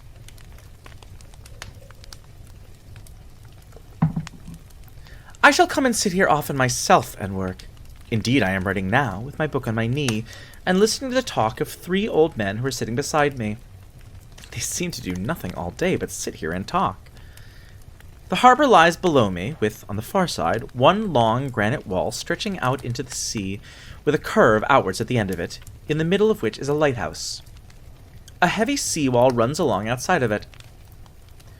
On the near side, the seawall makes an elbow crooked inversely, and its end too has a lighthouse. Between the 2 piers there is a narrow opening into the harbour, which then suddenly widens. It is nice at high water, but when the tide is out it shoals away to nothing, and there's merely the stream of the Esk running between banks of sand with rocks here and there. Outside the harbour on this side there rises for about half a mile a great reef, the sharp of which runs straight out from behind the south lighthouse. At the end of it is a buoy with a bell, which swings in bad weather and sends in a mournful sound on the wind. They have a legend here that when a ship is lost, bells are heard out at sea. I must ask the old man about this. He's coming this way. He's a funny old man. He must be awfully old, for his face is gnarled and twisted like the bark of a tree. He tells me that he is nearly 100, and that he was a sailor in the Greenland fishing fleet when Waterloo was fought. He is, I am afraid, a very skeptical person, for when I asked him about the bells at sea and the White Lady at the Abbey, he said very brusquely, "I wouldn't fuss myself about them, miss. Them things be all wore out. Mind, I don't say it never was, but I do say that it wasn't in my time. It'd be all very well for comers and trippers and like, but not for a nice young lady like you. Them feet folks from York and Leeds, they be always eating cured herrings and drinking tea and looking out about cheap jet with Creed up. I wonder myself who'd be bound to tell lies to them, even the newspapers, which is full of fool talk." I thought he'd be a good person to learn interesting things from, so I asked him if he would mind telling me something about the whale fishing in the old days. He was just settling himself to begin when the clock struck 6, whereupon he labored to get up and said, "I must get words home now, miss. My granddaughter doesn't like to be kept waiting when the tea's ready. It makes me tired of cramming upon degrees. But if ain't many of them, miss, I lack a bit of timber saily by the clock." I want you to know I'm reading this like almost exactly as it's written. He hobbled away, and I could see him hurrying as well as he could down the steps. The steps are a great feature on the place. They lead from the town to the church. There are hundreds of them, I do not know how many, and they wind up in a delicate curve. The slope is so gentle that a horse could easily walk up and down them. I think they must originally have had something to do with the Abbey. I shall go home too. Lucy went out, visiting with her mother, and as they were only duty calls, I did not go. 1st August. I came up here an hour ago with Lucy. We had a most interesting talk with my old friend and the 2 others who always come and join him. He is evidently the Sir Oracle of them. I should think must have been in his time a most dictatorial person. He will not admit anything and downfaces everybody. If he can't out-argue them, he bullies them, and then takes their silence for agreement with his views. Lucy was looking sweetly pretty in her white lawn frock. She's got a beautiful color since she's been here. I noticed that the old man did not lose any time in coming and sitting near her when we sat down. She's so sweet with old people. I think they all fell in love with her on the spot. Even my old man succumbed and did not contradict her, but gave me double share instead. I got him on the subject of the legends, and he went off at once into a sort of sermon. I must try to remember it and put it down. That'd be all fool talk, like a bear, that's what it be, and naught else. These bands and wafts and bocos and bargas and bogles and all in it, them is only fit to set bairns and dizzy women to beldering. They be naught but air blebs. They, and all grims and signs and warnings be all invented by parsons and Nilson Burke bodies and railway tires and skeered schooner halflets, and to get folks to do something they don't utter inclined to. Makes me ireful to think of them. Why, it's them that, not content with printing lies on paper and preaching them out of pulpits, does want to be cutting them on tombstones. Look here all around you and whatever you will. All them steens holding up their heads as well as they can out of their pride as they can. Simply tumbling down with the weight of lies wrote on them. Here lies the body, or sacred to the memory, running all them. And yet nigh half of them can't be nobody's at all. And the memories of them can't be carried a pinch of snuff about, much less sacred. Lies, oh, nothing but lies, one kind or another. My God, but it'll be a queer scatterment in a day of judgment when they come tumbling up in their death sarks, all drooped together and trying to drag their tombstones with them to prove how good they was. Some of them trembling and dithering, with their hands a dozen and slippery from lying in the sea that they can't even get a grip of them. I love this. I know, Coco, I was just thinking the same thing. I could see from the old fellow's self-satisfied air and the way in which he looked round for the approval of his cronies that he was showing off, so I put in a word to keep him going. Oh, Mr. Swales, you can't be serious. Surely these tombstones are not all wrong. Yeah, but there may be poorest few not wrong, save where they make out of people do good, but there be folk that do think about them be like the sea, if only it be their own. Whole thing be only lies. Now look here. You come here a stranger, and you see this carcass. I nodded, for I thought it better to assent, though I did not quite understand his dialect. I knew it had something to do with the church. He went on. And you can't say that all these steens be a boon folk that have here, snog? I assented again. Then that be just where the lie comes in. Why, there be scores of these laybeds that be tomb as old duns back of box on Friday night. He nudged one of his companions, and they all laughed. And my God, how could they be otherwise? Look at that one. After beer bank, read it. I went over and read. Edward Spenslach, master mariner, murdered by pirates off the coast of Andres, April 1854, age 30. When I came back, Mr. Swales went on. Who brought him home, I wonder, to happen here? Murdered off the coast of Andres. And you can say his body lay under? Why, I could name you dozens of his bones lying in the Greenland seas above. He pointed northwards. Or where the currents may have drifted them. There be steens around you. You can, with your young eyes, read the small print of the lies from here. This Braithwaite Lowry, I knew his father lost in the lively off Greenland in 20. Or Andrew Woodhouse, driving the same seas, 1777. Or John Paxton, drowned off Cape Farewell a year later. Or old John Rowlands, who grandfather sailed with me, drowned in the Gulf of Finland in 50. You think all these men made a rush to Whitby when the trumpet sounds? I've me answerings about it.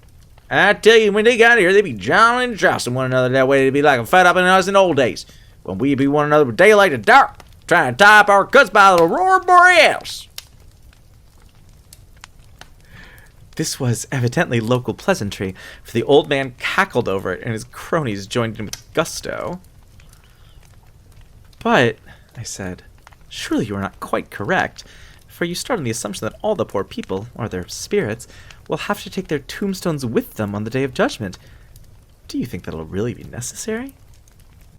Well, what else they be tombstones for? Answer me that, miss. To please their relatives, I suppose. Please their relatives, you suppose. This he said with intense scorn. How will it pleasure their relatives know that lies is written over them, and everybody in the place knows they be lies? He pointed to a stone at our feet, which had been laid down as a slab, on which the seat was rested, close to the edge of the cliff. "Read the lies on that thruff stone," he said. The letters were upside down to me from where I sat, but Lucy was more opposite to them, so she leant over and read, "Sacred to the memory of George Cannon, who died in the hope of a glorious resurrection on June 29th, 1873, falling from the rocks at Kettleness. This tomb was erected by his sorrowing mother to her dearly beloved son. He was the only son of his mother, and she was a widow. Really, Mr. Scales, I don't see anything funny in that." She spoke her comment very gravely and somewhat severely. "You don't see aught funny? That's because you don't count his sorrowing mother was a hellcat that hated him because he was a crooked, a regular lammer he was, and he hated her, so he committed suicide in order she might get an insurance she put on his life. He blew nigh the top of his head off an old musket they had for scaring crows with. 'Tweren't for crows then, for it brought the clerks and tops to him. That's the way he fell off the rocks, and his hope to a glorious resurrection. I've often heard him say myself that he hoped he'd go to hell, for his mother was so pious that she'd be sure to go to heaven, and he wanted to addle where she was. Now isn't that Steen at any rate?" He hammered it with his stick as he spoke. "A pack of lies, and want to make Gabriel kickle when Jordy comes panting up the grease with the tombstone bounce on his hump and asks to be took as evidence."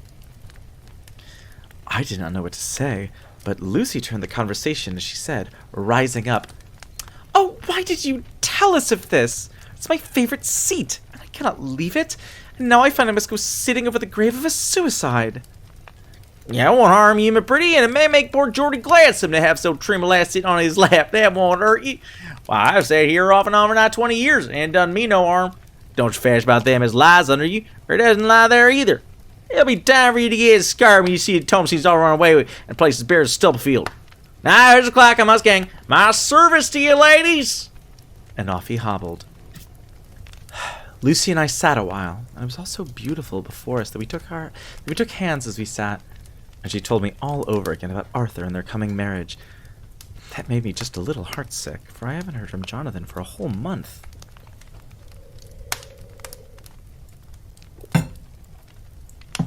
The same day. I came up here alone, for I'm very sad. There was no letter for me. I hope there cannot be anything the matter with Jonathan. The clock has just struck 9. I see the lights scattered all over the town, sometimes in rows where the streets are, and sometimes singly. They run right up to the Esk and die away in the curve of the valley.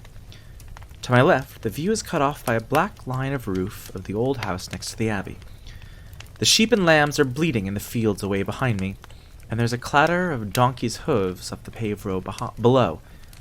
The band on the pier is playing a harsh waltz in good time, and further along the quay there is a Salvation Army meeting in a back street. Neither of the bands hears the other, but up here I hear and see them both. I wonder where Jonathan is, and if he is thinking of me. I wish he were here. Dr. Seward's Diary, 5th June. The case of Renfield grows more interesting the more I get to understand the man. He has certain qualities, very largely developed: selfishness, secrecy, and purpose. I wish I could get at what is the object of the latter. He seems to have some settled scheme of his own, but what it is I do not know. His redeeming quality is a love of animals, though indeed he has such curious turns in it that I sometimes imagine he is only abnormally cruel. His pets are of odd sorts. Just now his hobby is catching flies. He has at present such a quantity that I have had myself to expostulate. To my astonishment, he did not break out in a fury, as I expected, but took the matter in simple seriousness.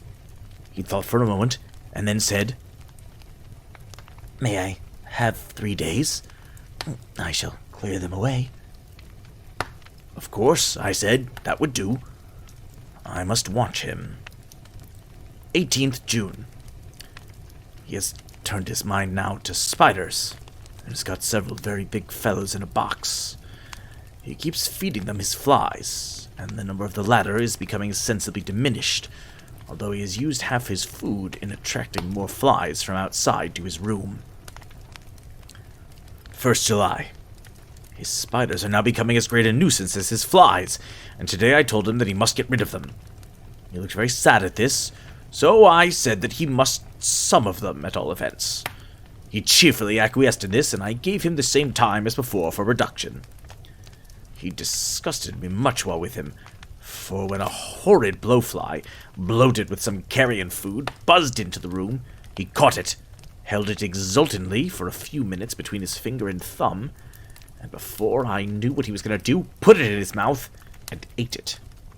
I scolded him for it, but he argued quietly that it was very good and very wholesome, that it was life, strong life, and gave life to him.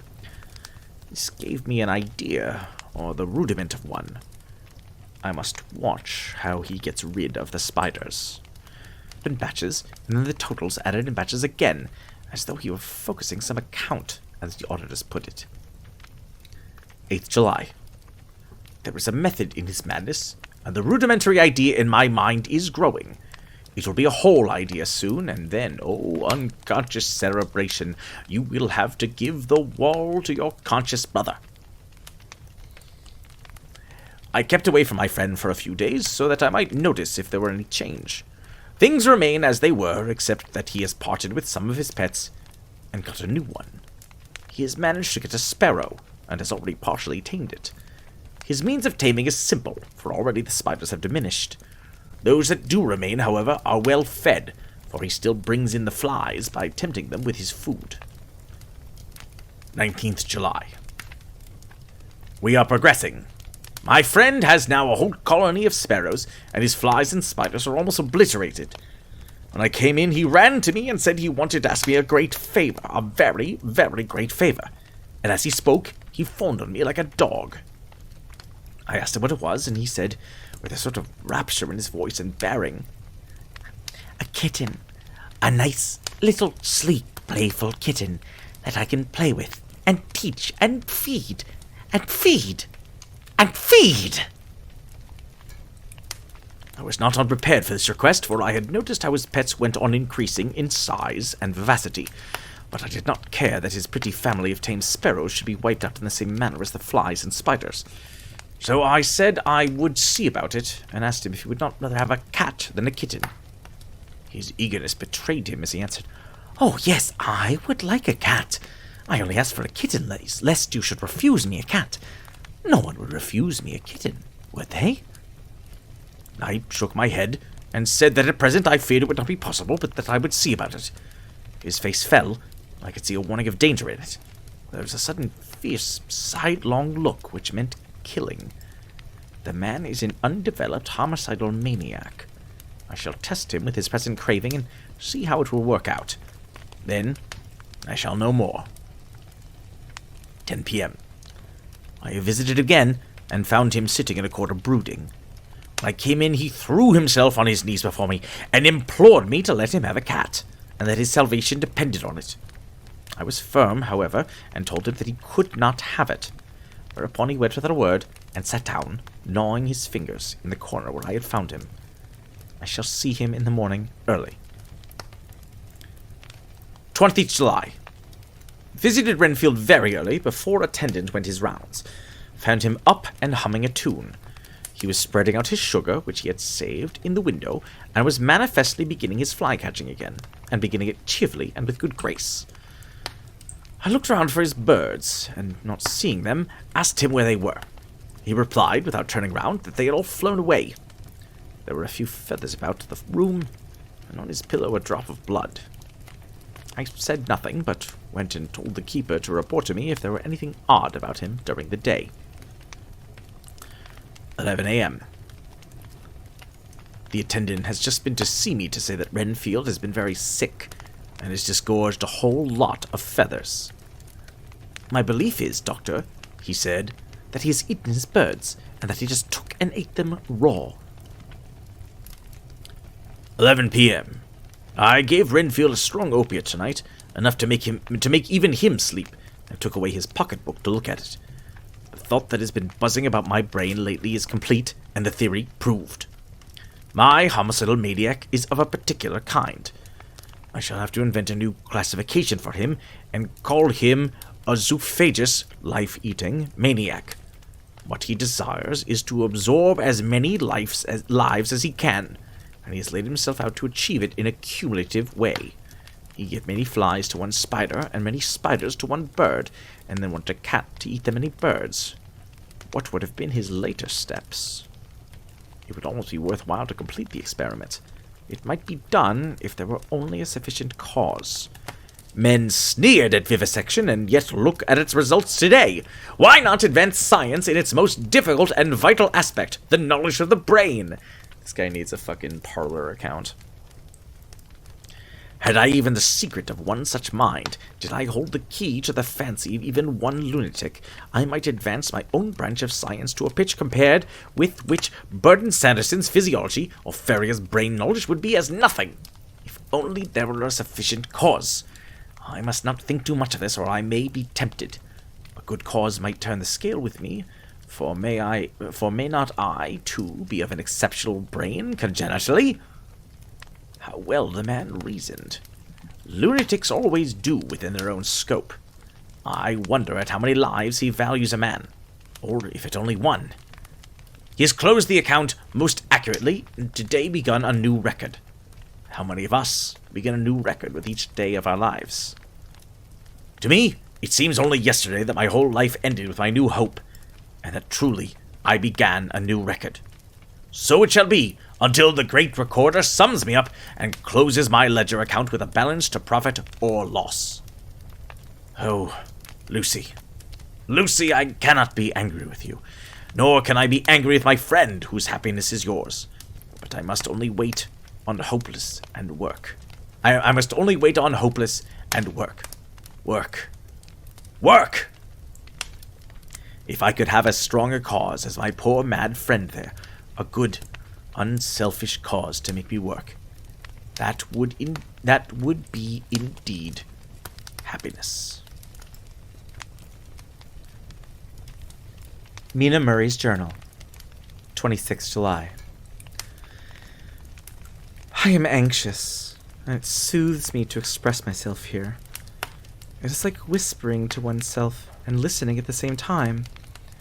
And there's also something about the shorthand symbols that makes it different from writing. I am unhappy about Lucy, and about Jonathan. I had not heard from Jonathan for some time, and was very concerned. But yesterday, dear Mr. Hawkins, who was always so kind, sent me a letter from him. I had written asking him if he had heard, and he said the enclosed had just been received. It is only a line, dated from Castle Dracula, and he says that he is just starting for home. That is not like Jonathan. I do not understand it, and it makes me uneasy. Then, too, Lucy, although she is so well, has lately taken to her old habit of walking in her sleep. Her mother has spoken to me about it. We have decided that I am to lock the door of our room every night. Mrs. Westenra has got an idea that sleepwalkers always go out on roofs of houses and along the edges of cliffs, and then get suddenly wakened and fall over the despairing cry that echoes all over the place. Poor dear. She is naturally anxious about Lucy, and she tells me that her husband, Lucy's father, had the same habit, that he would get up in the night and dress himself and go out if he were not stopped. Lucy is to be married in the autumn, and she is already planning out her dresses and how her house is to be arranged. I sympathize with her, for I do the same, only Jonathan and I will start in life in a very simple way, and shall have to try to make both ends meet. Mr. Holmwood, he is the Honourable Arthur Holmwood, only son of Lord Godalming, is coming up here very shortly as soon as he can leave town, for his father is not very well, and I think dear Lucy is counting the moments till he comes. She wants to take him up in the seat on the churchyard cliff and show him the beauty of Whitby. I dare say it is the waiting which disturbs her. She'll be all right when he arrives.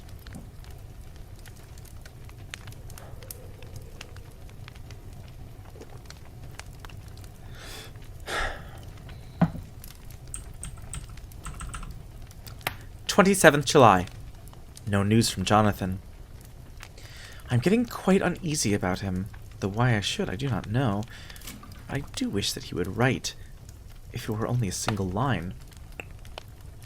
Lucy walks more than ever, and each night I am awakened by her moving about the room. Fortunately, the weather is so hot that she cannot get cold. But still, the anxiety and the perpetually being awakened is beginning to tell on me, and I'm getting nervous and wakeful myself. Thank God, Lucy's health keeps up. Mr. Holmwood has been suddenly called to ring to see his father, who has been taken seriously ill. Lucy frets at the postponement of seeing him, but it does not touch her looks. She is a trifle stouter, and her cheeks are a lovely rose pink. She has lost the anemic look which she had. I pray it will last. I pray it will all last.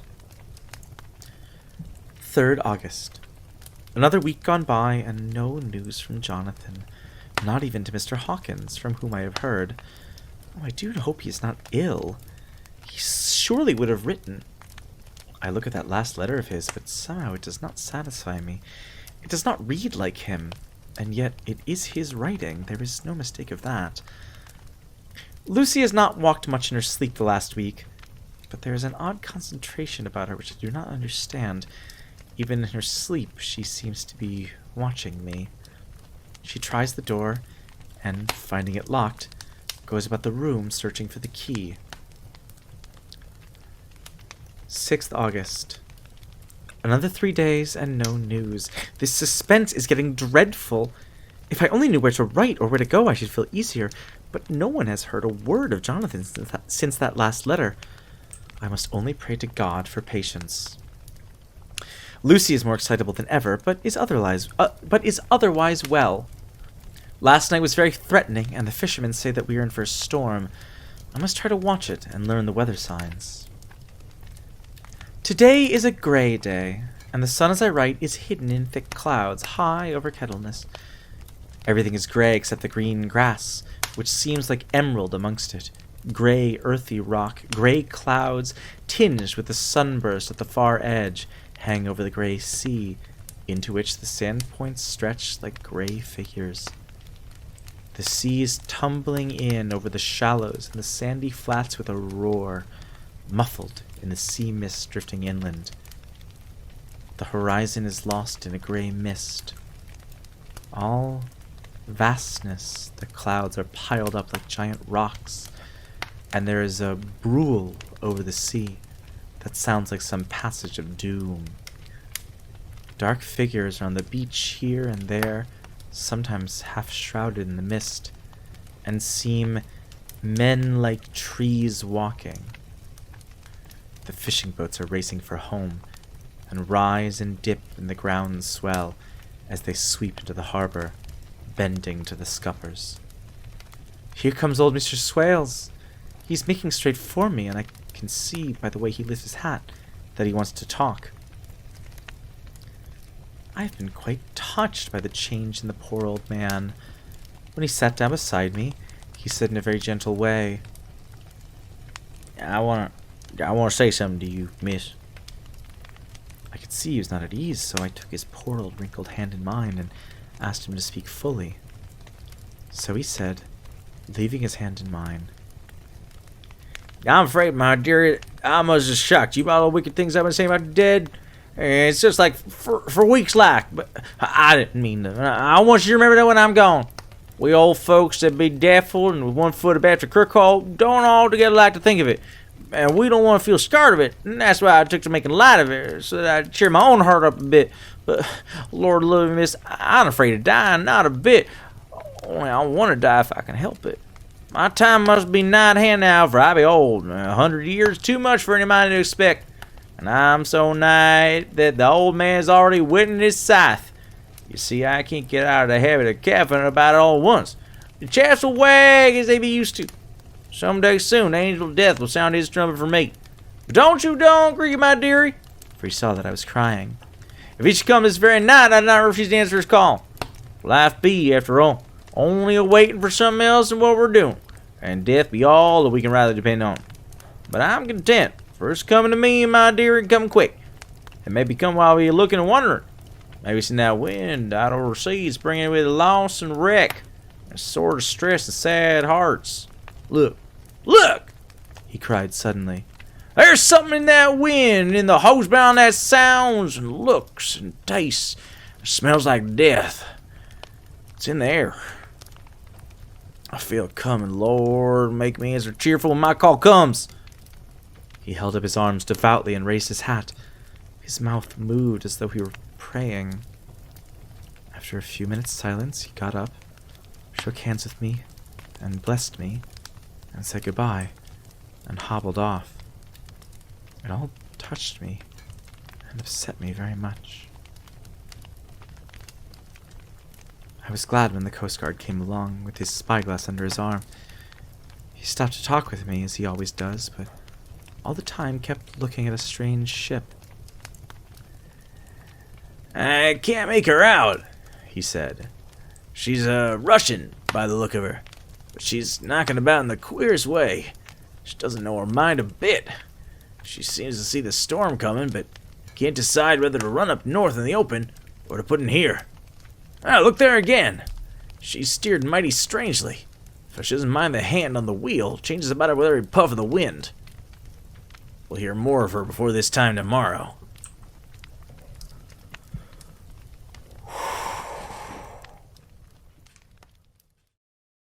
That's so upsetting! I'm fucking spooked, man. I don't like that. Don't come to England, Dracula. Don't do it. Don't do it. Don't come to where all these nice people are and eat them up.